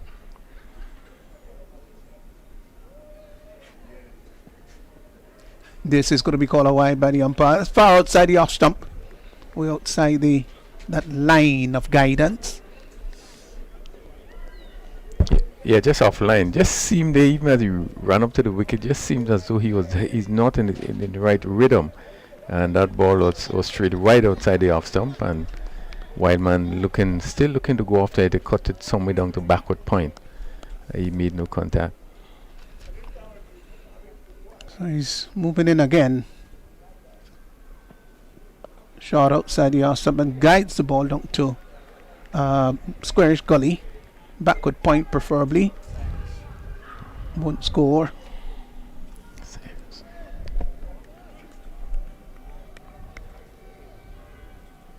So it is, as we said, a bright, sunny, beautiful morning here at the National Stadium. These two teams, St. John's and St. George's, they're battling. Wayward delivery outside the off stump. A little bit surprised that wasn't called a wide. It might have been very close. Yeah, very close to a wide. But again, Wildman, no movement of the feet. You know, he stood up and just pushed the bat at it. Lucky not to get an edge. But again, pretty close to that line. Umpire Manoring, who is at this northern end. In his opinion, it was well in. Just turned up on the onside to mid-on. Wouldn't score. Just looking at his approach, very much in contrast to Redhead's approach, who is much smoother, much more purposeful on entry. St. Paul looks a little ragged, really. There's nothing smooth about his approach. Let's look at it. Sort of dangling approach. Jacks the ball back into the right-handed batsman. Yeah, he's certainly right. Looks pretty ragged, and which indicates that he won't have the sort of control that he need to. You know, one of the important things as a fast bowler, you want to make sure you run up straight, particularly when you're delivering. Just seem to be all over the place in terms of his running. Yes, he's dangling his way in. It's not a smooth, rhythmic, beautiful entrance to the wicket at all.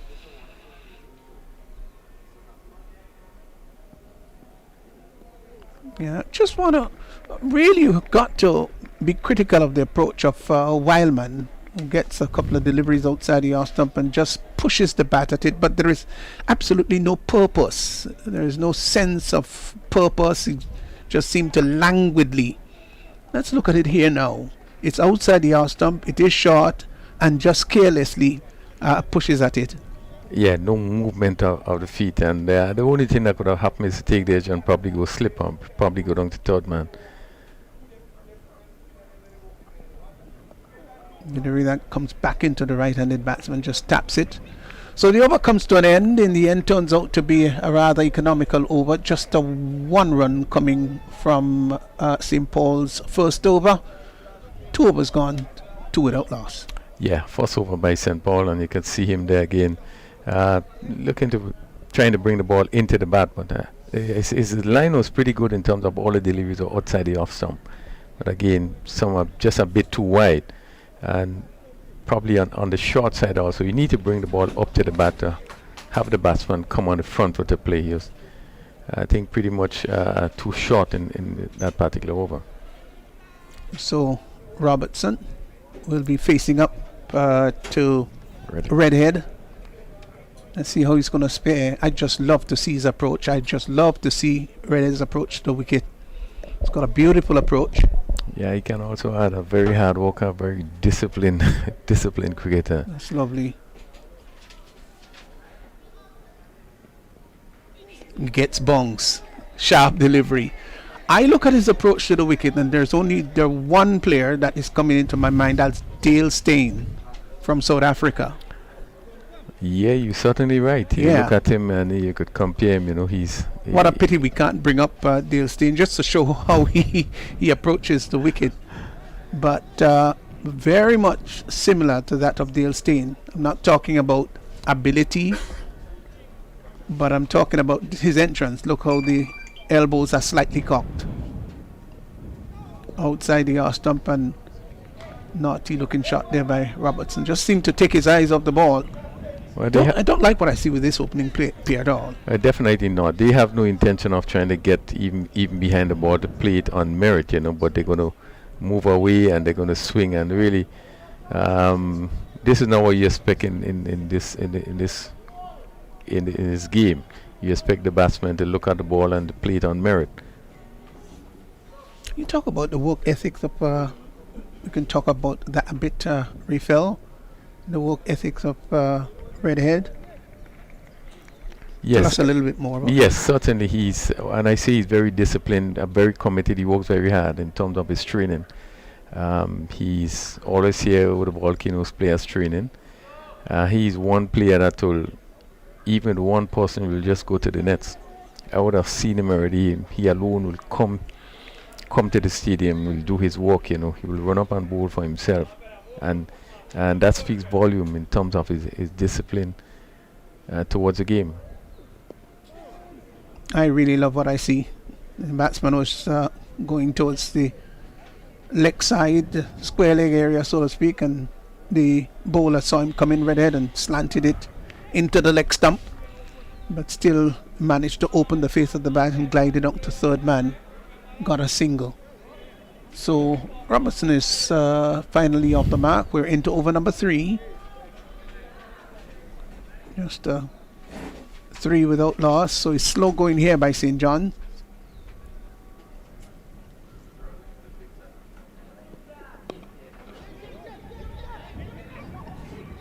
Well, he was going for a non-existent single.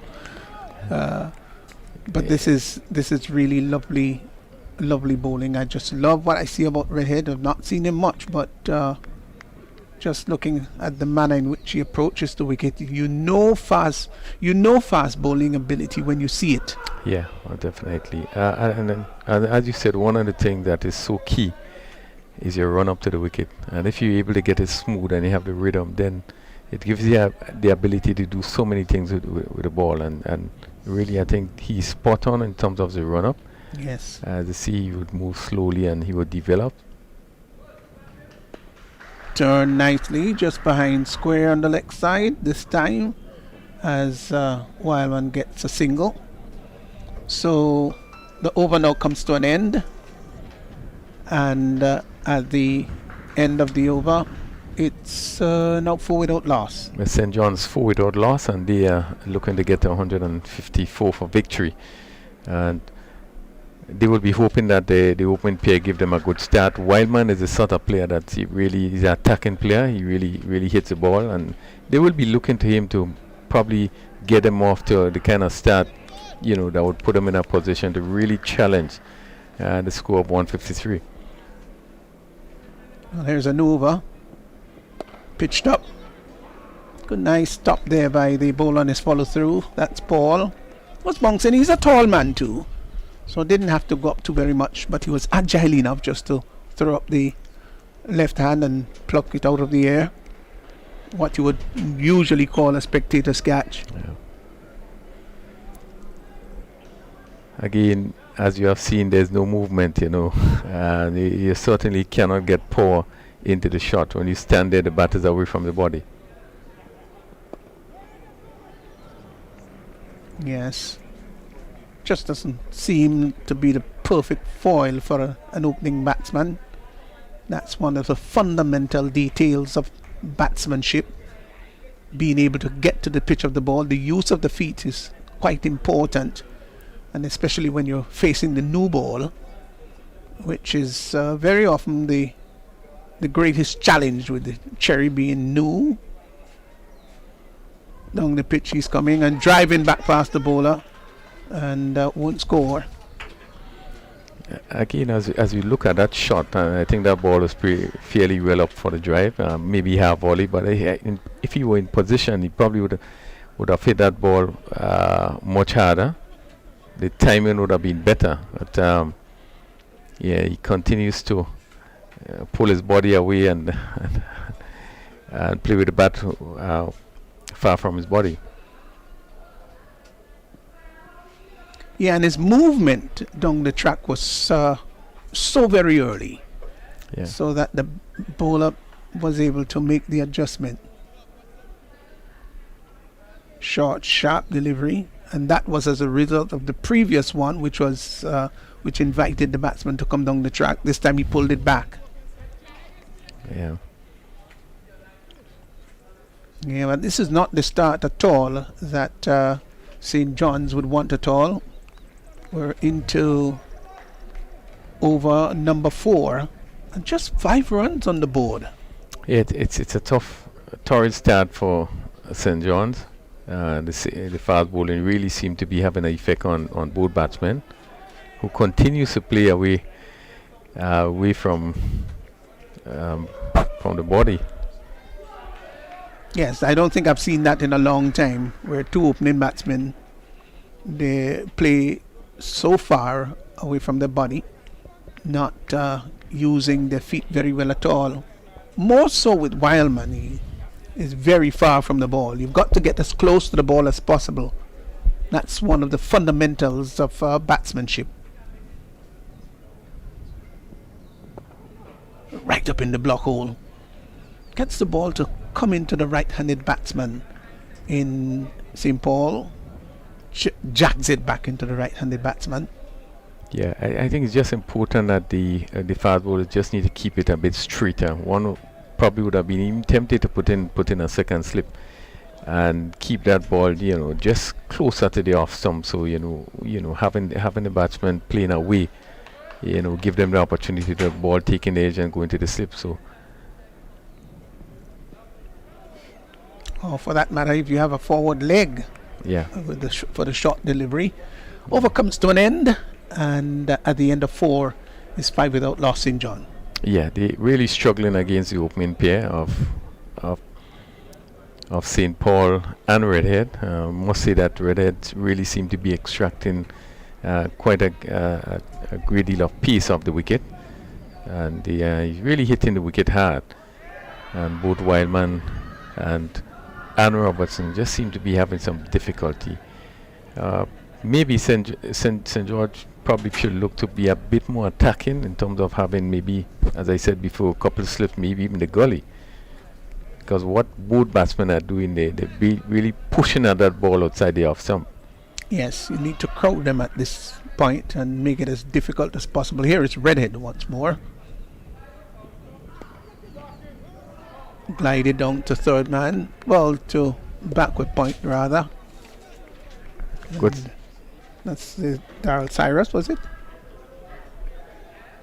Yeah, good stop by Cyrus in the gully. Seemed a good feeler, a very, very good feeler in that position. Move quickly to his left and field.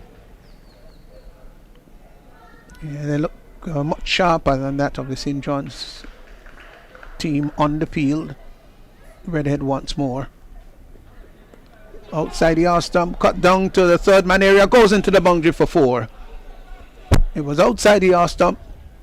and he flashed out at it. The ball took the outside edge and flew down to the third man area, and the fielder going across it to his right had to cover maybe about 20 yards, but couldn't cut it off. Yeah, just giving a bit of room there, and Wildman just looking to slash it somewhere. I think you were looking to probably hit it a bit squarer, came up the edge, and went down to that third man region. Ball went bouncing down there, and the fielder coming across just wasn't able to stop, but actually bounced it into the boundary. Way outside the off stump. I know that would be called a wide, confirmed by the umpire. Holas, arms extended like a bird, ready to take off for its flight. Talking about flights, not many flights taking place in the region now, Raphael. Yeah, that's certainly change in what usually happened. Yes, a friend of mine heard an aircraft passing overhead some time ago and said it's been a long time since she had heard an aircraft in flight. Yeah, I think there's a lot of room in the sky. I mean, not much plane flying around, much more room available. Yes, it's really different times, and well, the pandemic is here, and to see this game taking place in the middle of a pandemic, I think it augurs very good for cricket and for people as a whole, because people just want something to do. The pandemic has been severe, affected livelihood. Well, good bowling by Redhead, because he just seemed to follow the batsman there. As again, he looked to give himself room to move his body away to play, and that ball, as he bring it closer to him, it really put him in a really, really awkward position. No way to play that delivery. Yeah, the bowler saw him coming, and he was moving a little bit outside the leg stump, so he followed him and almost offered a return catch to Redhead on his follow through.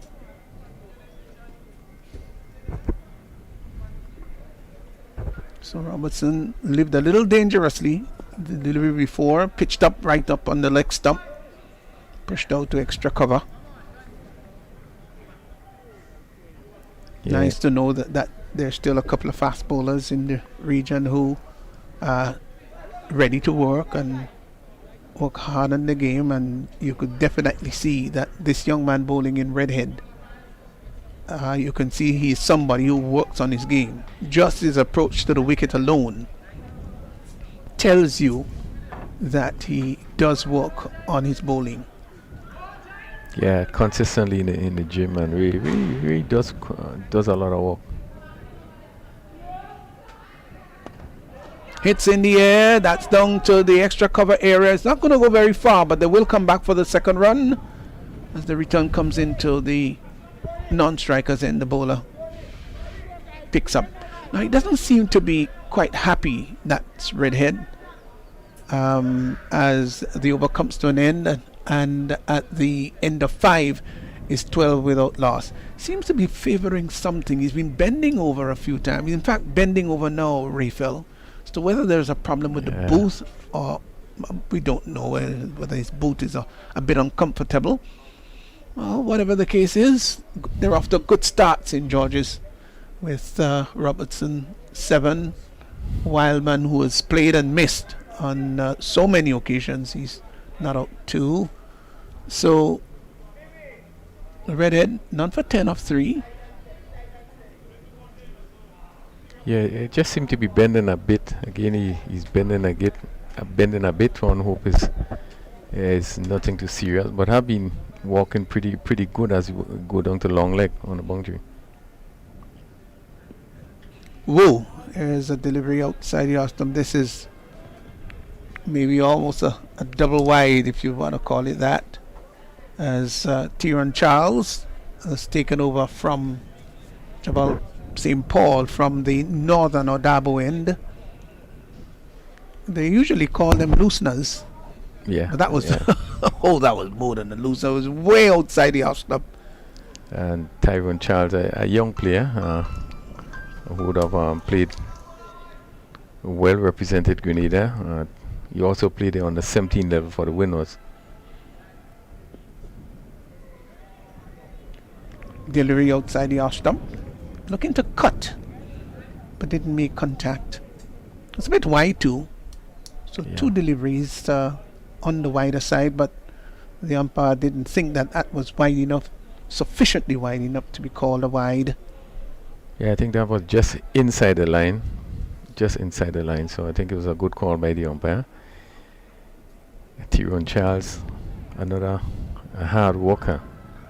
Really spent a lot of time on this cricket. Outside the off stump, that one seemed to move a little bit off the seam after pitching, moved away. And that last delivery that he bowled, he just seemed to get closer to the umpire. The previous 2 were a little wider. Yeah. But this time he came just a little closer to the umpire. And that's always challenging when you're getting close to the umpire and then getting the ball to move away from the right-handed batsman. Always challenging because there is not a second line of defense. Pushed up to extra cover. Again, not the best of footwork there by Wildman. But if you got the ball, Raphael, coming into the right-handed batsman and you get an inside edge or you miss it, then it could cannon into the body. But when it's moving away, they're not a second line of defense at all. Yeah. That's why I always think the ball that moves away from the batsman is the more dangerous one. Yeah, that's right. That it has always been a discussion in terms of which one is probably one considered as the most dangerous one leaving the batsman or the one coming back in. The delivery that is coming back in probably is more difficult to play than the one that is leaving, in that when it comes back in, you have to guard against so many things. That's correct. Right? When it leaves you, you could just come and the ball just leaves you and that's it. But so many things can happen with the ball coming back in. I always see it as a bigger challenge in terms of the ball coming back into the bat. But again, that is, Yes. debatable. But, Well, that's Raphael's argument, which of course is authentic and has got a lot of weight in it. It's just the context that when that ball leaves, nothing. It leaves you, and if it's coming in, then you could be hit on the pad. You get an inside edge, it could go onto your pad. When you get that outside edge, it's going to go to the slip. yeah, it's certainly more difficult to play the ball that's coming into you. It's really more difficult to negotiate or to play than, in my view, the ball that leaves you. I mean, it is 13 without loss at the end of the over. With the ball that is leaving you, you could cover, you could pick a line, maybe you could drop your wrist, you could sometimes do that. You can't do it with the ball coming back in. You must play. Right. Well, those are the arguments. Of course, the skilled, learned Raphael Crony is arguing and saying why he thinks it's the more difficult to play. 6 overs gone, 13. The power play has in fact just ended. And not very often you see in a T20 where at the end of the power play you've got only 13 on the board. There had to be some effort now to really try to get the ball away. I think both batsmen have been basically flaring away with the ball passing. They're just trying to reach it with the bat only. The body is not moving, and there have to be some effort if they're going to make any attempt to get close to the score. I think both batsmen really had to change their mood in terms of how they play. Well, there's a bowling change from the far end as Redhead comes out and Daryl Cyrus is brought into the attack. So spin for the first time. Tug down to long on, and we get a comfortable single. So Robertson now goes on to 8. Wildman comes into strike. He's had so many deliveries and he scored only 2. And Many just of them he didn't get the bat onto at all.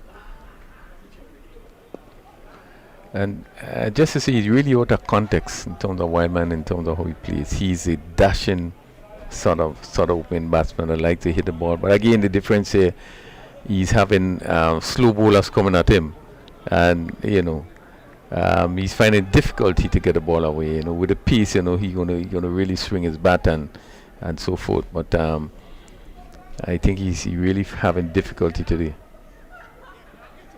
Outside the arm stump, looking to cut. Must be a rather miserable time for both batsmen outside there, really. They look really out of sort.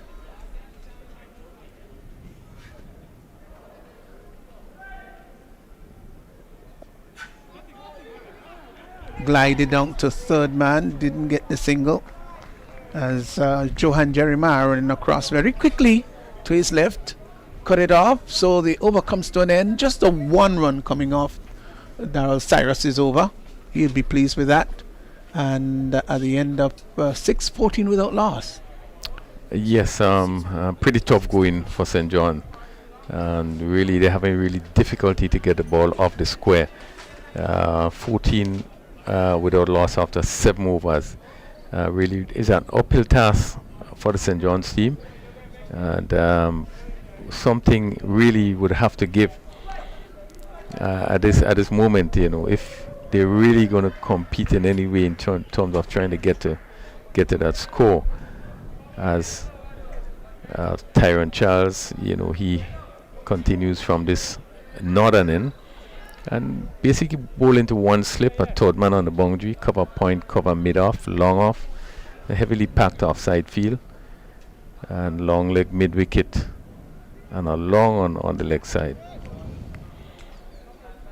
So he's moving in, and nice try, nice approach, steaming in approach to the batsman. He's getting the ball to move away from the right-handed batsman, and that's why it's important for him to come, I would think, just a little closer to the umpire, and he's got to bowl just around that off stump line, induce the batsman to come forward. He's got a slip, and in my humble opinion, he could think about putting another slip in. Yeah.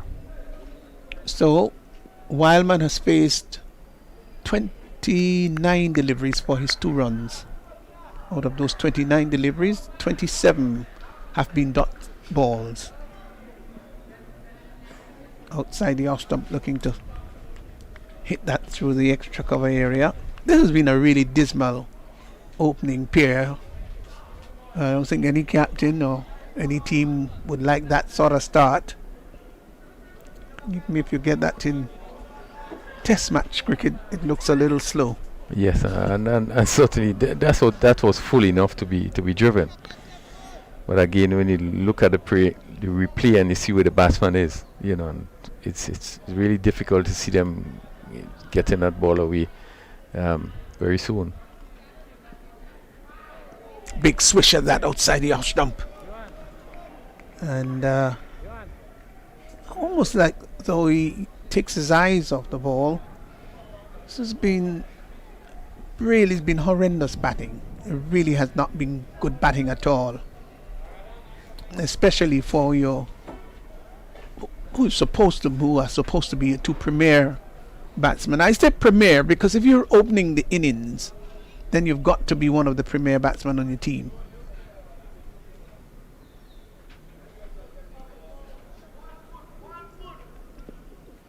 Outside the off stump again. Well, no call wide by the umpire.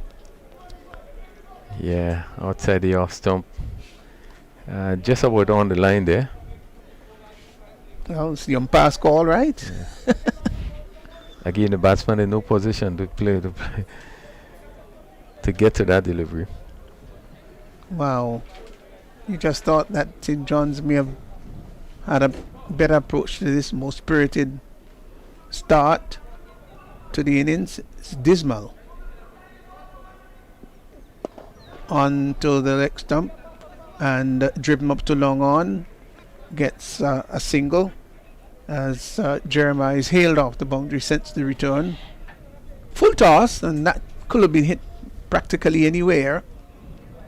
made a meal of it. Maybe he could have thought about hitting that between the long on and mid wicket area. When you get full tosses, you've got to make good use of them. They're one of the balls you've got to capitalize on.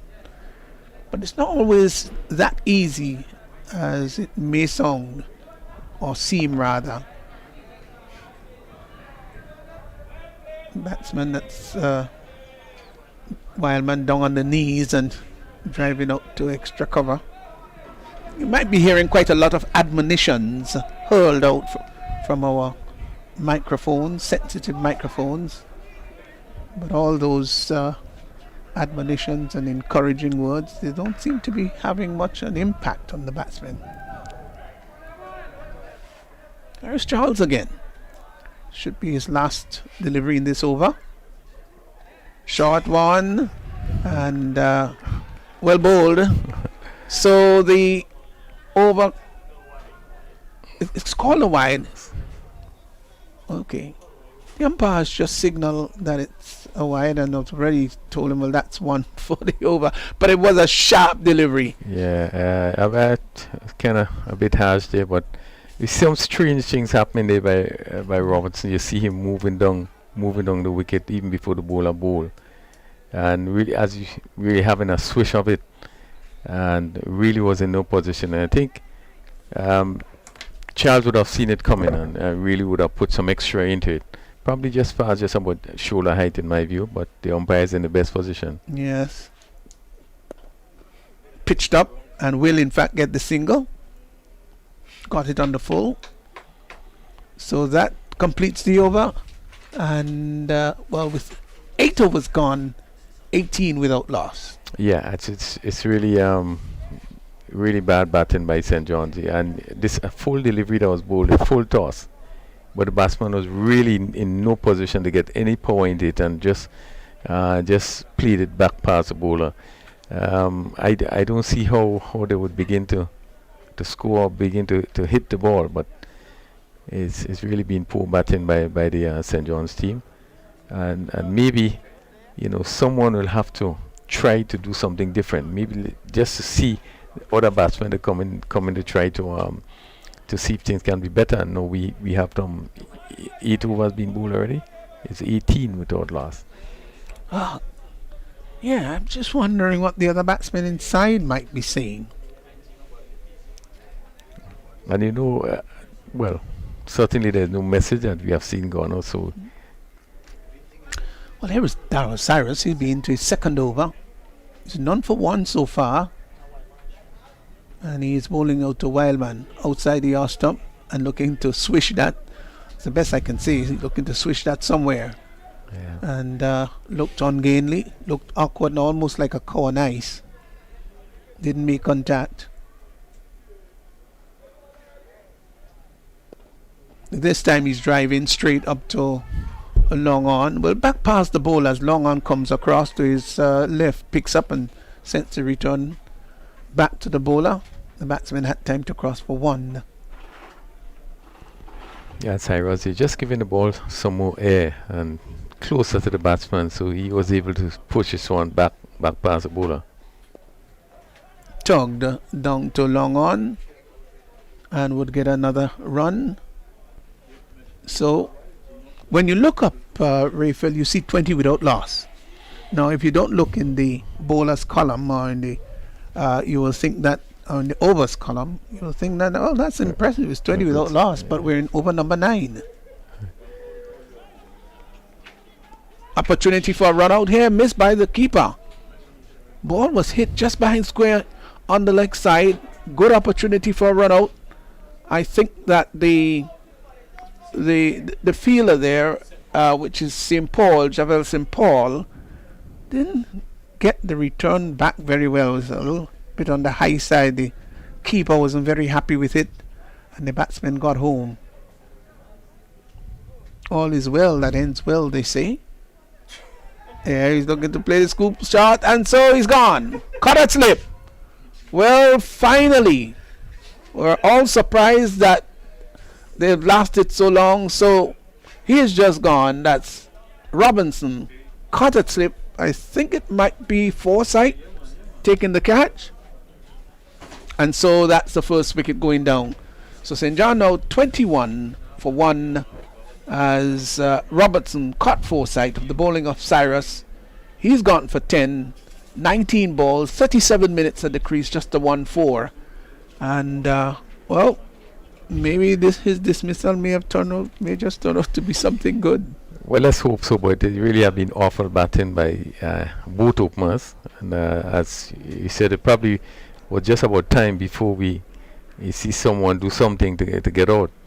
But what we have seen this morning certainly is not been encouraging. I think St. John's obviously will have to go back to the table, have to relook probably the opening pair, maybe look at the strategy. I thought they did very well this morning. They bowled very well against St. George's, actually putting St. George's under some pressure at one point in time, having been able to remove players like Alexis and Jeremiah very early, 60 odd for 4 St. George's. So I thought that they did very well in terms of the bowling. But that's the first part of the game, you know. But the batting certainly hasn't followed up to any degree at all in terms of how they started this morning.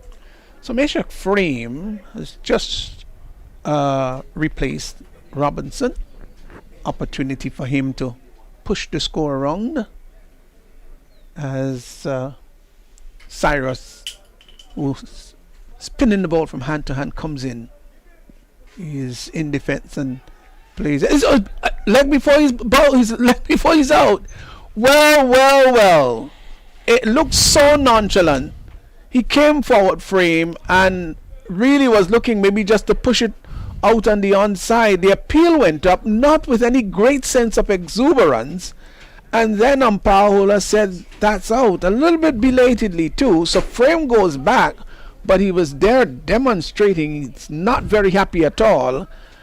Not sure what the situation is. We probably will just get an opportunity to look at the replay, but he's not happy at all with the dismissal. Well, certainly it was a very good decision. The replay just came up. We're going to probably see it again, but he just came across, the ball came into him and it was it was struck right in front. I probably would have hit middle stump. So I think that his movement, when he was hit, he moved to the offside.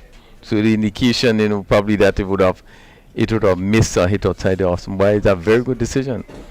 Very good decision. He just came across and seemingly played across the ball. Didn't get the impression. Now let's look at it here.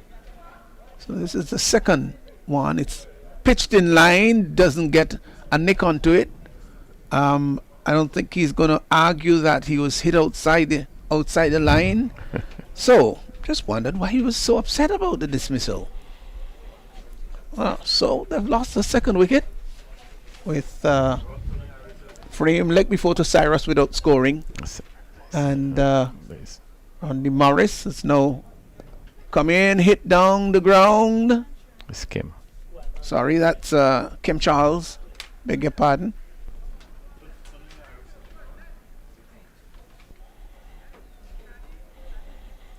So they've lost a couple of wickets rather quickly. It was 20 for 2 just a few minutes ago. It's now 22 for 2. Shot down the leg side, will call a wide, confirmed by the umpire, quite rightly too. That was slanting down the leg side. The keeper came across nicely and collected it, but it was confirmed a wide. So St. John's are really on the back foot here. They've got to do something quite extraordinary to bring themselves back into this game, because they're far deep into the woods right now. Outside the arm stump and hit that down to the deep extra cover position. They will in fact come back for the second run. The return comes into the keeper. It's a good one. Covered good, made good coverage out there in the deep. Was that Charles? Yeah. And set back a good return.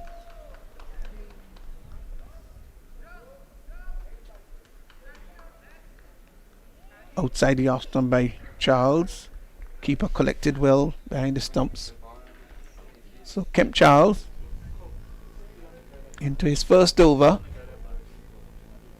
Just the 4 runs coming off his delivery so far. Outside the off stump, cuts down to the point position. And the batsman were a little casual about that. Refill. Yeah, it was good feeling by the backward point fielder at the end, really. Got to also get the non-striker running there in some trouble. It was good feeling.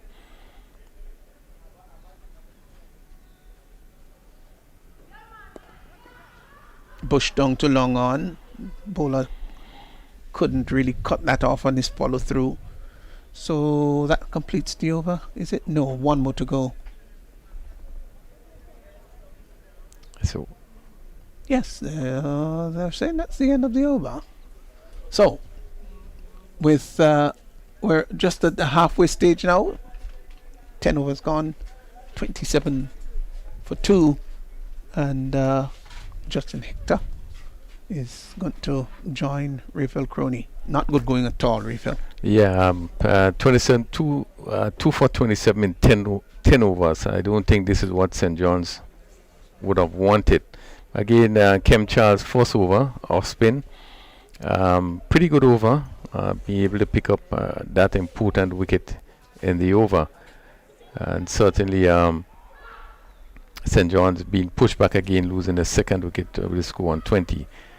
27 for 2, and we are in the 11th over. Yeah, then a bit stuck there, the St. John team.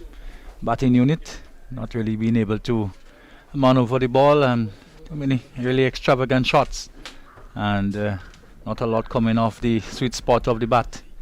27 for 2.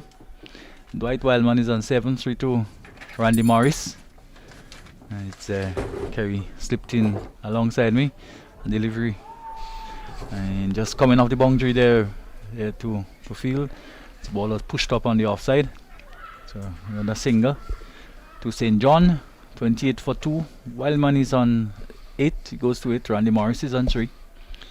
And Darryl Cyrus, who is bowling from the southern end, leg spin, comes in, and Morris having a swing at it and maybe we'll get 4. It's going closer to the boundary, and good work, but couldn't pull it back there, and it goes for 4. So some sort of production now by the St. John team, and 4 to Morris, who's looked positive since he come. He's moved to 7, and Wildman remains on 8.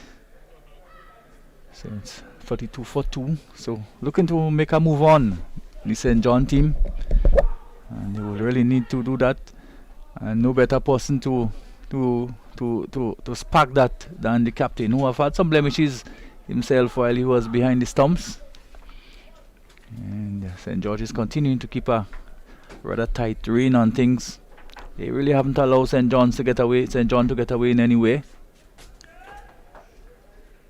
Cyrus tosses it high and again just plays up on the offside towards extra cover. And St. John continue to be kept tight. Cyrus giving the ball generous flight. And the batsmen haven't really they haven't coped well at all, Ashley, with the attack for by St. George's, but it must to the technique and of the St. John's players. They haven't been able to really do better in terms of the rate of scoring. But the captain has come in. Here's another single to him. Delivery which he just pushes into the offside. Probably we should have been seeing a lot more of that earlier in the innings of St. John. Definitely. So the rotation of the strike is very important in all aspects of the game, and we have not seen much of that coming from the openers, the frontline batsmen from St. John. Not much of a plan was there in terms of wanting to get there to the 150 mark. I don't. I'm just still trying to comprehend what was the talk in the dressing room before they went out. But definitely we haven't seen any plan of how they will get that runs. 13.44 required literally I mean, some teams will still get that in T20, but does St. John have the quality to do that? And coming off the boundary again from the mid-wicket boundary to the fielding to provide another single, this time to Morris, who has looked quite busy since he has come. So he has gone past Wildman, who is on 8, 34 for 2. Wildman off the back for this time and pulls it away through behind square on the onside. Redhead comes quickly in from the backward of square boundary to do the fielding. And again, we've seen a little problems by both keepers so far. We've seen so far in the game haven't had good days at all. Yeah, definitely so. They feel the wicket keepers have not been up to standard and thus far. Tossed up, and what was that? Looking for a stumping. The bill is still up. What has happened?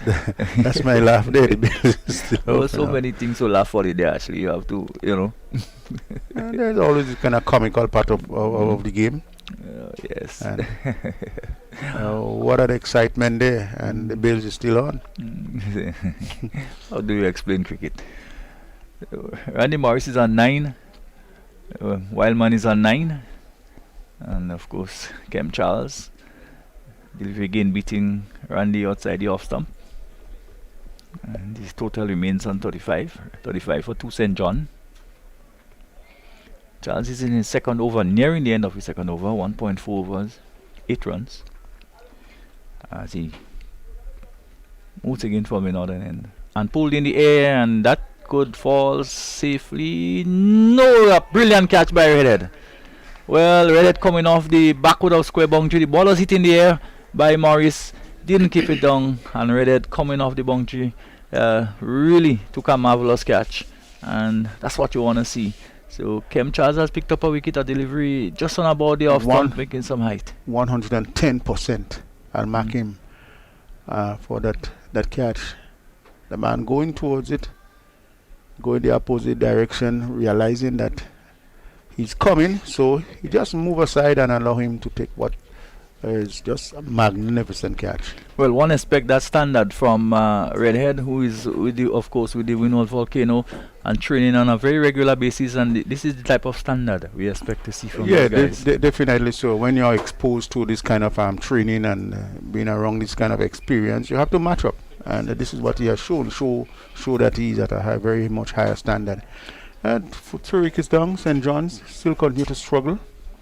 Yes, and Kem Charles 1.5 over 8 runs, 1 wicket. He now has entered the wicket column. Isaiah Simon has come in, and Dwight Wildman is still there. Maybe his role is to just bat through the innings and the other players play around him. Well, batting through the innings, you got to be scoring runs.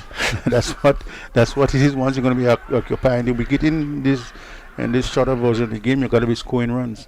Well, for 14 and a half now, the required rate, and we know for sure Simon would be busy, and again still has to cope with Wildman. So I hope there isn't a run out anytime soon. Wildman pulls it away down towards the boundary, and the fielder just flicking it back and having some assistance there too. Some good work there from. Just can pick that player there from St. George. That's Cyrus. Yeah, on the boundary. Yeah, it's coming around the boundary and doing quite well. Yeah, covering that. Was been Jeremiah. Jeremiah, Coming up the boundary and really doing a very good bit of work there. So is the end of the over? Yes, and this has further restricted St. John to 37 for 3. Dwight Wildman is on 11. Simon hasn't yet faced the ball. He will do so soon. Very diminutive figure, actually. Yes, must put him in his pocket and go home with him. And a player with a lot of energy. Yeah. I remember him a few years ago in Dominica in the Winwood Islands on the 19 tournament. Live wire for the Grenada team. Cyrus. And no run on this occasion, and the ball is played back up towards Cyrus, who flips the ball from hand to hand. Merrily goes back to his mark here.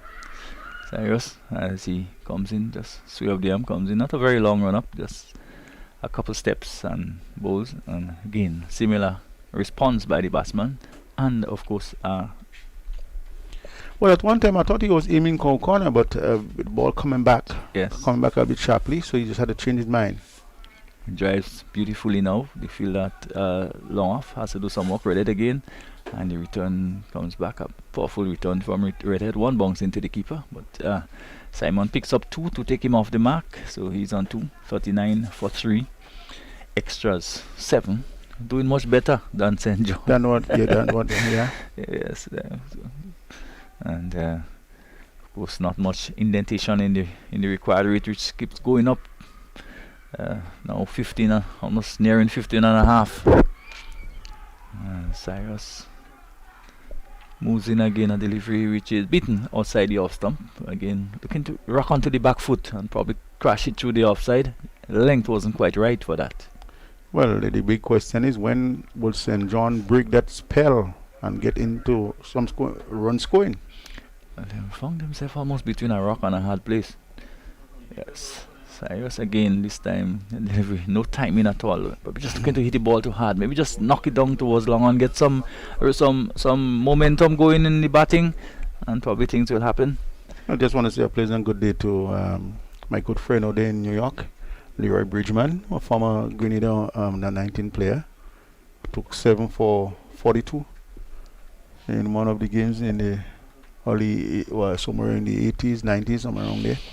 And he's listening. Right, and the over has come to an end. At the end of it, Dwight Wildman is 11-2 to Simon. 39 for 3 is the latest score here. And it's good to know that our friends in the diaspora actually is tuned in. And of course, this feed is going out to, well, worldwide, basically. And certainly, wherever cricket are played now, I think in this new normal, actually. Oh, it's a very new normal for cricket. A very new normal for cricket. It's for the world, yeah.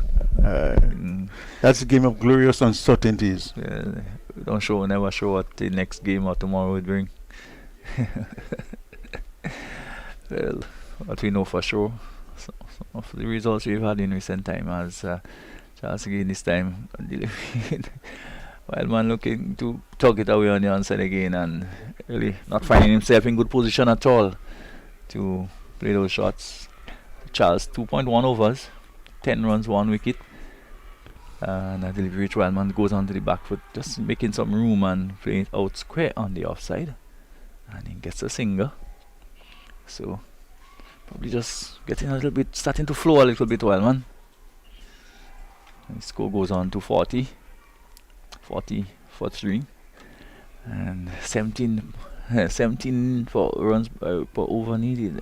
Ashley, well, there should be at least 99 runs now. Yes. In the chase. But they're really, really behind. It's way behind there. 5 and 6, 11, 12, 13. We're at in the 14th over. So they require more than extraordinary hitting from here to get St. John home. To wonder in terms of the team, what would be a respectable loss. Now we're talking about a respectable loss. It doesn't really seem that there is anyone outside there who can really take that challenge on.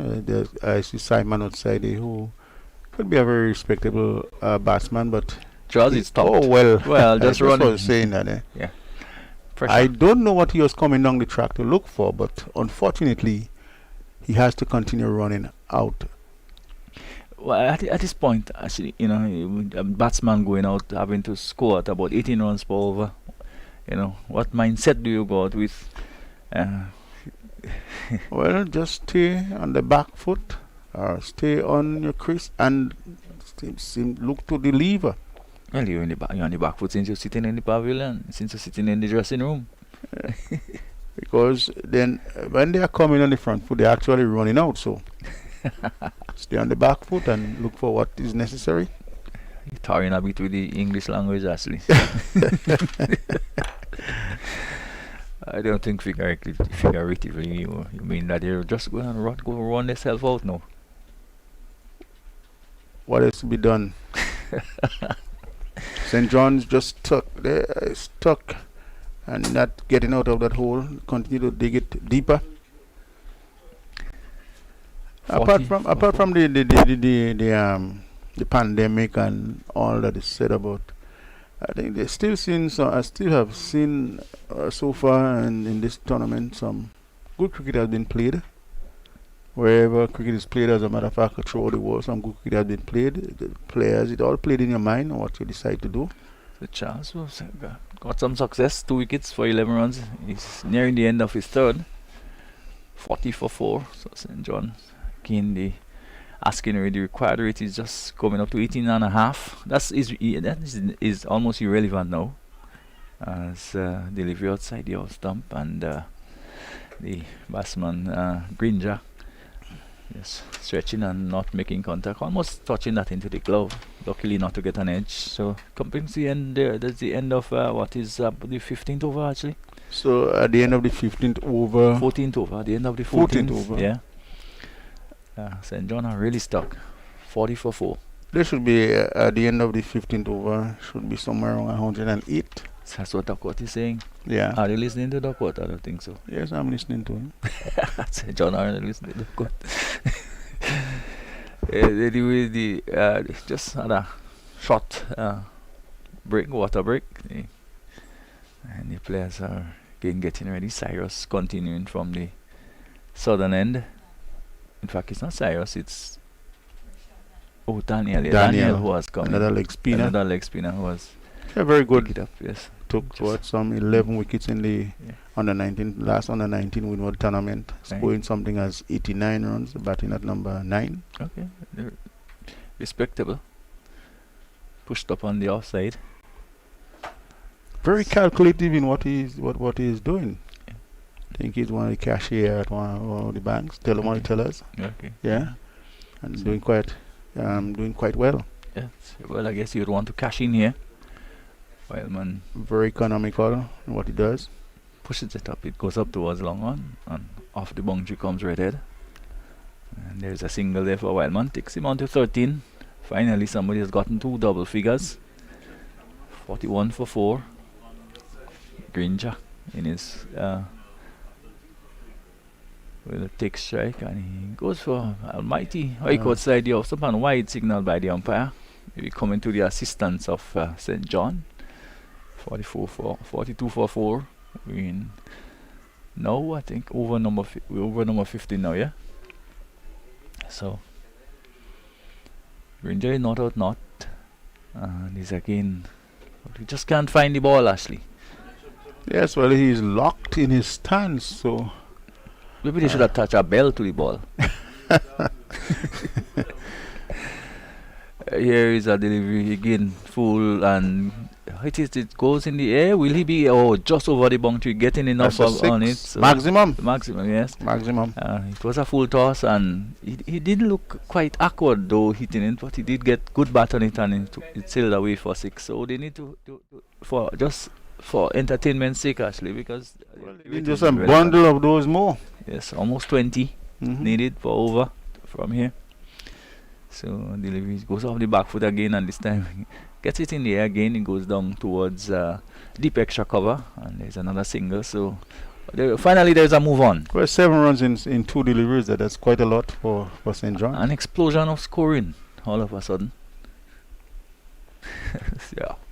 With a field set on the boundary, Daniel just looking to buy into a wicket. 49 for 4. And looking to make some room and spank it through the offside. Can't do so. At the end of another over, at the end of it, Wildman is 13, Gringer is 7. We're 49 for 4. And that's at the end of 15. Well, that's good to look to cross the first hallmark, get past 50. Extras have really contributed heavily for St. John. 8 compared with what the scores we had, and extras have done pretty well.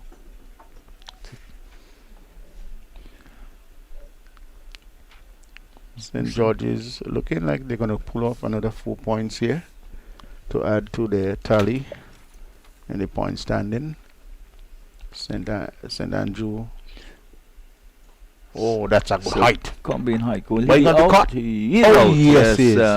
finally a delivery again, given a little bit of fair. And Kem Charles, who has been really succeeding here against the St. John team, he's picked up his third wicket. He's in his fourth over, coming to the end of his spell, and it will make very good reading.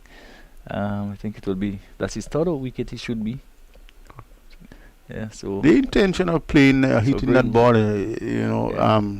it's a good intention, but it just hit it straight to the face man, which I think he should be looking at playing that ball just a little more left of the fielder. It will be in a safe all the way, but again, technique.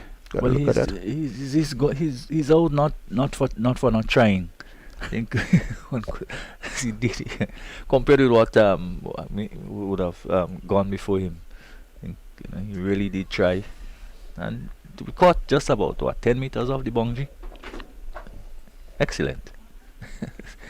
So Ronick Holder is coming, and he'll be facing Kem Charles, who was now in his final over. 3 wickets, edged and between the keeper and the slip. Yeah. And that's Wildman enjoying and riding his luck. So he adds 2 more, goes to 15. And in over number 16, in the 16th of 20, St. John needing just a small matter of 103 to win. We'll take the rest of the week to get that. It was turned away again by Wildman, out behind square on the onside. And there is another single. So he goes to 16 and breaks the runs needed down to 102, Ashley. Wildman seems to be enjoying himself out there.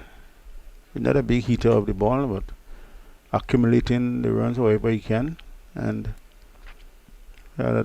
there's couple of the batsmen that went earlier with that kind of mind. 3 for 14 so far from Charles, and he just had another delivery, and there's no run as Ronick just pushed it out on the onside. There is again to Holder getting a delivery outside the off stump, which he maybe tried to cut, but probably not catering for what looked like the googly. This one coming back into him. It's really going away from the right-hander.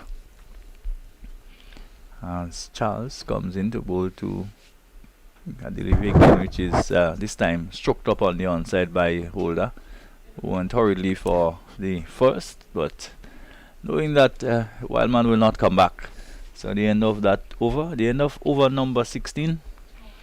53 for 5. 16 to Wildman, 1 to Holder. And Kem Charles, who has completed his 4 overs, his spell, 4 overs, 15 runs, 3 wickets. He had 1 wide, no maidens, and certainly has done a pretty good job from the northern end here for St. George. Yes, excellent bowling from the young man in the circumstances that St. John's is not really on a hunt for getting runs, and keep drying up, wickets are falling, and the runs are not actually scoring. So in that sense, he had bowled very, very well. As Daniel delivery played upishly down towards long on, and there is another single for Ronick Holder, and he brings Wildman back into strike. He's on 16 as Daniel comes in to bowl to him, again there's acres of real estate on the leg side as the man from close in had to run away towards a wideish mid-wicket area to do the fielding, and another single was hard. So Wildman goes on to 17 and 55 for 5 in over number 17. It brings Ronick back into strike, gets a full toss, which he again plays down towards long on, and we're looking to hit it a lot harder, but not really allowing the arms to free. Actually just stood in the position, and the ball was really too close to him, and in the end just tugged it down towards long on, and he got another single to take him on to 3. This here is a delivery outside the off stump and played delicately by Wildman down behind square on the offside. But very good looking shot there, Hector. But just not being able to pierce the field. Lots of acres around, and the batsman just not actually putting the ball away. Wildman on 17 waits for Daniel and just look to push it between the bowler and mid off, but the bowler Daniel comes across to his left and cuts it off. 17 to Wildman, 56 for 5 to win 98, so it's under 100. It will stay that way at the end of another Daniel over. At the end of it, Daniel has bowled two overs, 12 runs, no wicket. So probably maybe the most expensive of the bowlers so far. And in fact, Cyrus, yeah. So there is no indication that St. John's, the batsmen, they're gonna really look to get into the action and having some big hits. All they're gonna just look around, nudge around, get the singles and practice for the next game actually. Yes, definitely so. Yeah, this one is gone. 32 strike rate, the required rate. Yeah, so here is Paul had hit 6 sixes in an over. Maybe one of these batsmen can do it on three occasions. The outside the off delivery which is a chance to be run out and he's run out. Yes, he's run out easily. Well, what was he actually doing? There was a run there. Yes, there was a run. But he just took his own time and ambled as though he. Oh. Well, it's it's really a measure of what we've seen so far today. It's that of lackluster type of performance by the batsman. But at the end of the day, the result is Wildman is out. He's gone run out for 17, and St. John, who we cannot say they're in trouble there because what is it? 13 trouble is no more than 12. They were already in trouble from a long time ago.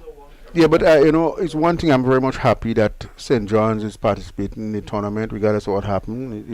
It is good to see St. John's back into competition in inter-parish cricket in Grenada, whatever the format is, and we expect to see them continuing to play in all the competitions to come, and that will be good for the youngsters in St. John. Yeah. So 56 for 6. Wildman run out. Ronick is there, he's on 3. And Oski Barry has come in to replace Wildman. And he's not yet faced a ball. In the meantime, they took the opportunity to just have a quick drinks break. As St. George not under any pressure at all whatsoever. As St. Paul had delivered outside the off stump and pushed up on the offside. That should have been an easy single. In fact, had they gone early, they could have challenged for 2, but no real urgency. St. John cannot really get back into the game. Soski gets off the mark. He's on 1. It brings Ronick back on strike. He'll be facing up to St. Paul. St. Paul bowling from the northern end here, or the end closest to the Darbo end.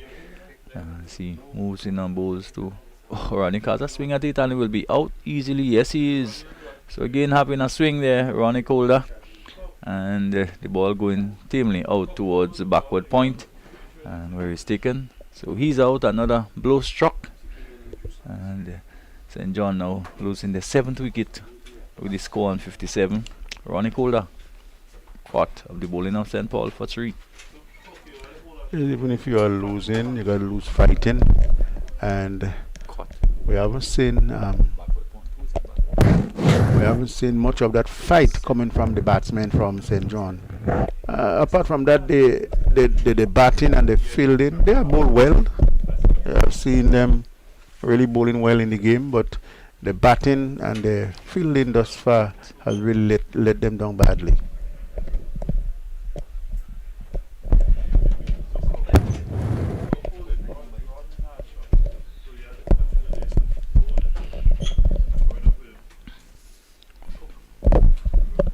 So here is St. Paul on his way to bowl to Barry, who to the delivery is looking to steer it away, cut it away down towards a backward point, and he can't make contact, and goes away to the keeper.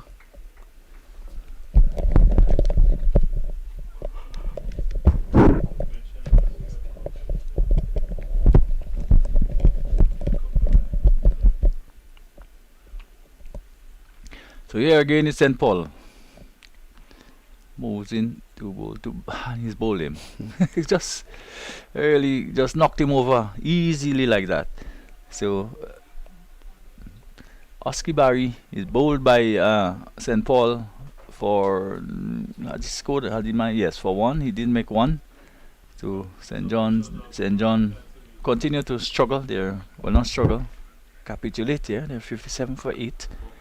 Well, as I said, Hector, the fielding and the batting had really let them down. But looking at the bowling, I think that they have a good bowling attack, at least. But they need to.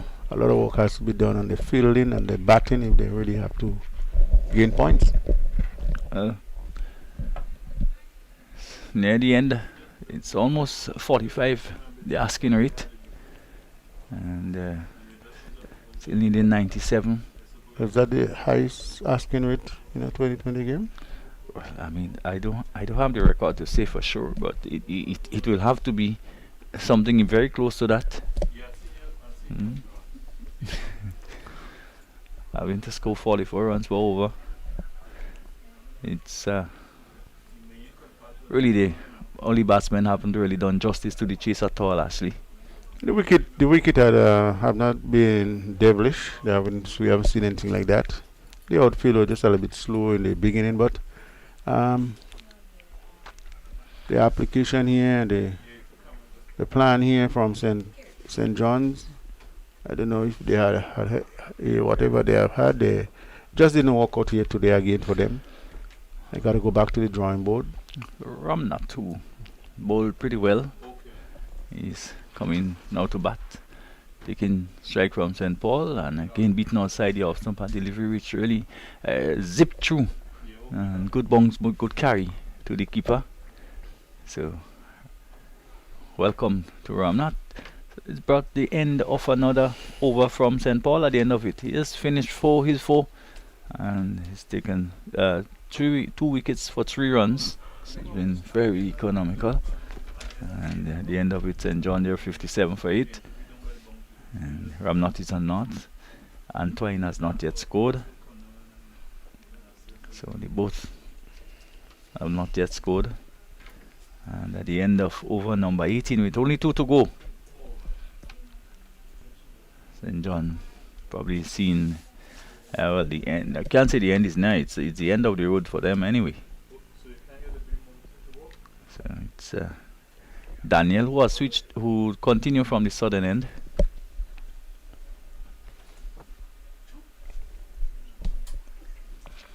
Okay, so Daniel will continue from the southern end, and Antoine will be taking strike. Rashid Daniel comes in right arm over the wicket to bowl to Antoine. Antoine goes up the back foot and plays it cheekily out to the offside. There's a chance for a run out, and he run out. Yes, he is run out. Just short. And really, it was a cheeky single. It was a very, very I don't know how to describe it actually, but it was never on. Antoine just pushed it to the man at a backward point that was there. Delivery just pushed out towards backward point. Straight to the man. Yes. Attacking now. Yes, and that looked like set. Oh, very suicidal. Yes, very suicidal signal. And he was run out. So, for that trouble, 9 wickets down now for St. John. Ramnath, who have bowled well in the St. John inning, really had to go by the run out route now. And that's the end of day for them. And 57 for 9. Antoine was not yet scored. as I said, it's a good thing to see St. John's back in cricket. It's a very long time we haven't seen them in cricket in Grenada, but it's a very good thing to see them back in cricket, and all they have to do is to continue on whatever program they have, just continue working on it, and to ensure that cricket has been served in the parish, and it all goes well for cricket development, continue the cricket development in Grenada. So Williams has come out the last batsman for St. John, and it's just about the final rights being delivered, actually. So the bowling attack of St. George will make very, very good reading, yeah, because the St. John batsman really never possessed the skill to handle such. Yeah, rather awkward play there. So Daniel should be licking his lips, probably expecting to pick that wicket up. As the ball is tugged down towards long on, and there's a single for Williams. So it's done better than most of the others. He has come off the mark. St. John 58 for 9. Yeah. I wouldn't mention 64 for runs needed. It's a delivery which is pushed up on the onside, and the bowler tried to use his foot to effect the save. Ball eluding it and went past him for a single. Could be very dangerous when bowlers are using their feet rather than their hands. So both batsmen on one. Williams, who to this delivery, is going for a big hit down the onside, down probably anywhere. It seemed like he couldn't have struck that through the onside now. It's Daniel comes into bowl to Williams, and Williams with his delivery is going for another hike again, and still again can't get back onto it. That brings the end of over number 19 with 1 to go. 59 for 9 is the score here. Win Williams is on 1, Anthony Antoine is on 1, and Rashad Daniel has completed his spell. His spell, yes. No, he just completed his third over. He won't have another one for sure. So, so he ends 3 overs, 14 runs, no wicket. I think probably against, based on what you've seen, it's probably you would feel aggrieved if you didn't pick up a wicket, actually. Yes, definitely. So I don't think that he'd be very much happy with himself not picking up a wicket. It's always good to have wickets. The wicket column should always never remain empty for a bowler, and when it do happen, you have to think again when the next time you bowl. So St. Paul's wearing number 11, bowling not quite to the number 11. He's on the other end. He's on the non-strikers end. So, but he moves in now to bowl to Antoine, who to the silly. He's getting one right up in the block hole and showing a little bit of flair and class. Yeah, just playing a stylish defensive shot back up on the offside. Probably should have come in a little earlier. Well, the batsmen going to have a mid-wicket conference. I just want to think of what they will be thinking or what they'll be talking about.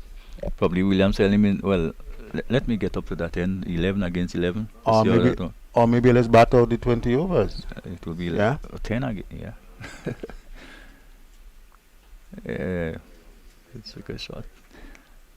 Antoine seems quite intent on pushing and run. Yeah. Especially seem to favor opening the face of the bat and playing out on the offside. And so far, he has had a very positive approach to his batting. So the end is nice. 60 for 9. Williams will wait for St. Paul.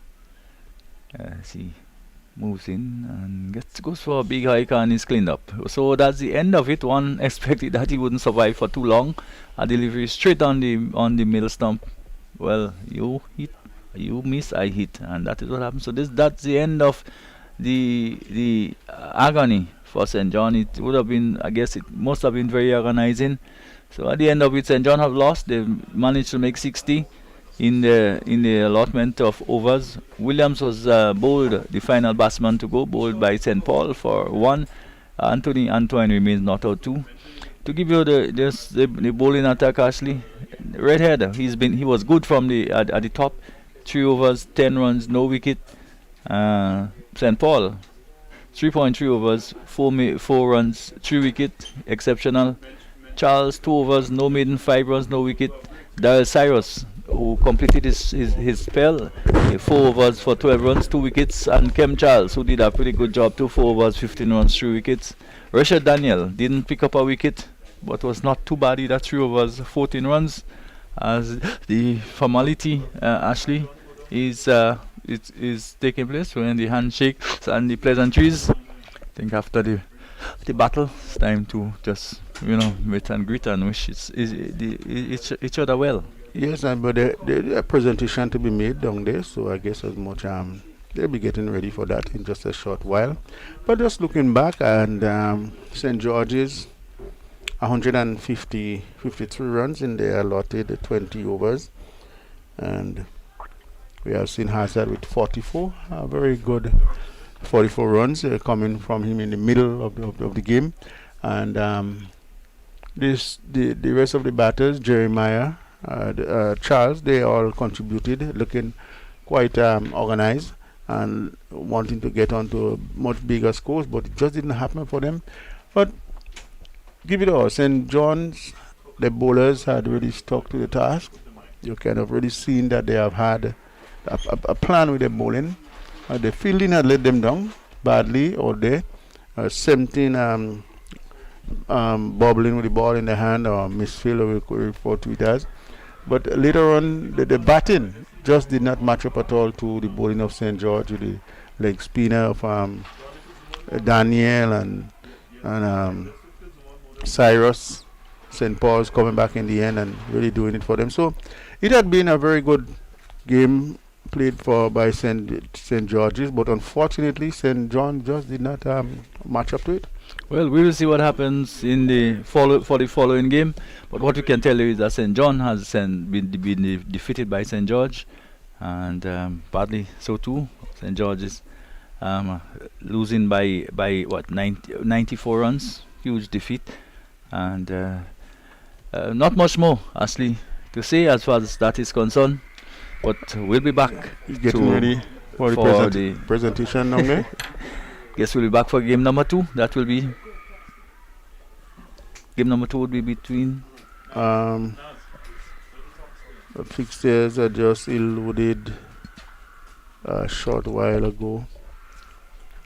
Anyway, so we'll be back anyway for that. So until then, you just yeah, it's okay. So we see the roller, the groundsman out there just brushing away some loose debris from the pitch. I have to be careful. I don't want to say the wicket, Ashley. Maybe always debatable. Is it the pitch? Is it the wicket? It's described as one or the other. So just ensuring that for the next game everything is in order. And I'm wondering if Pastor, if they've lined up anyone for us. No, I mean, not quite yet. See the St. Mark team is here. Of course, we know they're one of the teams who would be in action this evening. St. Mark, I think St. Mark will be coming up against St. Yeah, we see the captain out there. Yeah. So it will be yes, we want to expect that. Will be a good matchup. Yeah. But again, Ashley, we want to just reach out to those of you in the diaspora, those of you who would have really played cricket. We want to also reach out to our friends throughout the Caribbean. I don't know, we have friends in St. Lucia, in St. Vincent, in Dominica. Oh, not forgetting the folks up there in the northern part of the Windward Islands, Dominica. Yeah. Silvanos Fontenoy, I hope you're tuned in. I don't know if you're getting the feed, the telecast. We're good friends. I've also always, been part of cricket in the Windwards, and Samuel Holder instead of St. Vincent. Right, all of those guys. Yeah, those guys always been locked in, and and some guys from the past, the Thomas Kelly, we haven't heard from for a long time. Down there in Trinidad, David and Malik, a number of guys who have been in and out and have been around, and really ensuring that cricket continues. Yes, Boy who's been around with the volcano, of course, Phoenix Thomas. He was around for a while. And a number of the local guys who have been there preparing the teams and out there in the parishes who are lending the support. And I mean, it's all bad, actually, that we sometimes forget our own locals, We forget to talk to the people of St. Andrew and St. David and St. John who are listening, often we inside of Munich, inside of St. Andrews. There are some little corners out there inside of St. Andrews. The guys are really locked in pearls, wherever you are, Tivoli, La Poterie down there. Yeah. So sometimes we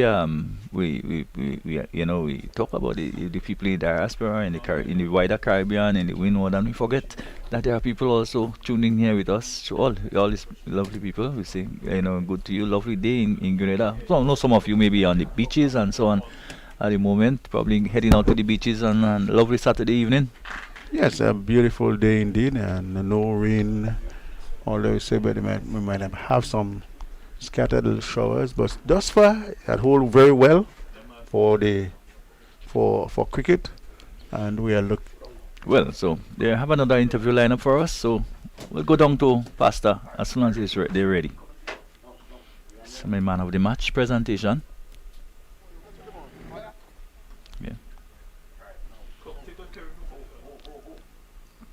So we have the presentation here. Darrell Cyrus captured 3 for 14 against St. Patrick, and he received the man of the match for that last match there. And to present him, we've got Raphael Crony, who will present him, of course, with a check and also with a trophy. Darrell, a word with you. How pleasing it is for you to capture the man of the match. It must have been a good experience for you, wasn't it?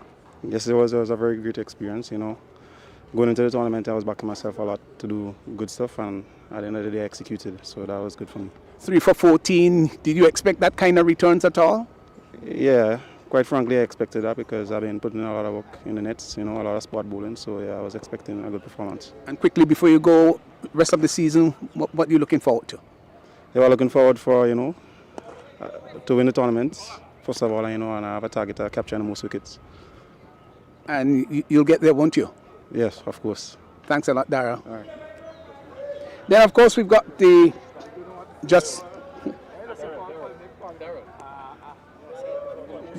got David Hazard, of course, with us. Javid. Javid, tell us, you got 48 not out, man of the match performance here. How pleasing is this to you? Well, I mean, it was a good effort by me and the guys, We put in the effort. We trained in Monday and Thursday, and then we got the results we deserve. What do you think about your overall performance, your team's overall performance in this particular match? But definitely coming out to that win, I'm pleased with the performance. But I mean, there's a lot of areas we need to work on in the field, in fitness-wise. There's a lot of areas we need to work on to become champions. And from here on, what's your motivation? What's your goal? Any particular things in mind that you need to accomplish? Well, I would love to get most runs after the tournament, but my fitness level definitely needs to rise to a level where I need to score a lot of runs at a decent pace. What was the most pleasing feature of your knock today? Well, rotating the strike was one of my key part of the game. Definitely, we had a tremendous total. I mean, we about 20 or 15 short, but that was okay. I think we pulled off the win, and that is what's most important. Appreciate you. All the best. All right, thanks. And so let's get Raphael Crony, and he's going to be receiving man of the match today. Congrats. Right then, we've got opposing captains in Dwight Wildman and Cyprian Forsyth. So Dwight, was not the best day for you today, was it? No, surely not. We wasn't disciplined enough in the field, taking the catches and misfielding balls. Plus, I think the score was a gettable total, but we didn't apply ourselves enough in the wicket. The wicket was not what we are accustomed to in training, coming from concrete surfaces, adjusting to the slow nature of the pitch, but that's not an excuse. We're supposed to do our best and get the runs, man.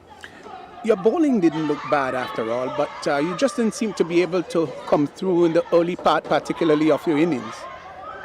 Oh yeah, well, the spinners was doing the job for us in the early power play, but so I decided to play more spinners and hold back the pacers. Then the second pacer after me he did well, so I decided to bowl him through, and then the spin did the job for us. Any real good coming out of this particular match? Well, the bowling is a plus. We know we got good bowling. We just have to work on our batting. Well, all the best. Any further plans for the season? Well, we don't know if we have enough 50 overs coming up, but we're preparing for that. Okay. So thanks a lot. Have a good one. Yeah, okay. All right. Then, of course, we've got the captain of St. George in Cyprian Forsyth. Hey, man, congratulations. You folk won. Thank you very much. It was a really good game. At the top of the toss, we were targeting 150, and we got just that. And restricting them to under 60 was a good effort by the team. Not necessarily your best batting performance today, was it? No, it wasn't, but that's the way cricket goes sometimes. At the end of the day, the team got 150, 153, and that's what's important.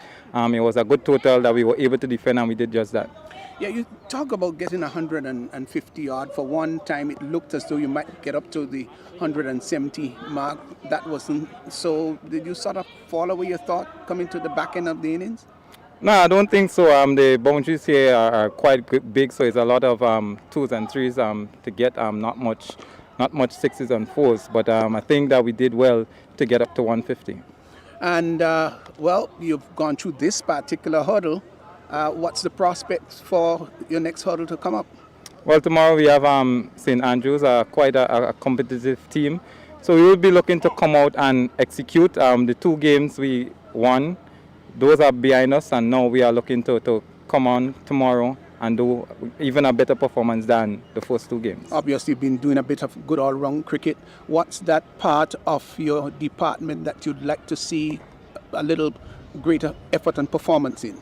I think the batting, given our batting ability, we have the ability to get up to that 175 mark. In both games, the bowlers did quite well. So once the batting comes up, then I think we will be in a good position. Congratulations, all the best for the rest of the tournament. Thank you very much. So just finished speaking there with Cyprian Forsyth, victorious captain for St. George's. And of course, we've got another game coming up. So this is 2020 cricket here at the National Stadium. We'll have more coverage coming up for you. And yes, and we invite you to stay tuned until we're back here for the match number 2 on day number 2, yeah, in this tournament. And when that time comes, which in the next few minutes, we'll be back with you. So until then, we expect you to join us.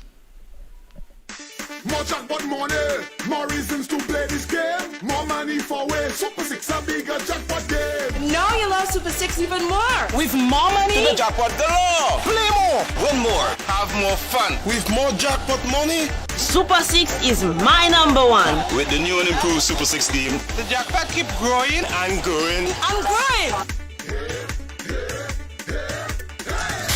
More jackpot money, more reasons to play this game. More money for way. Super 6 a bigger jackpot game. Super 6, bigger jackpots, more chances to win.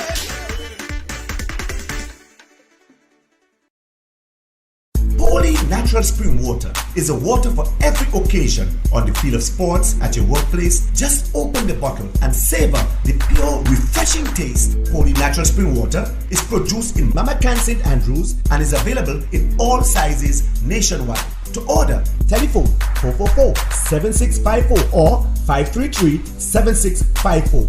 Holy natural spring water, Grenada's purest bottled water.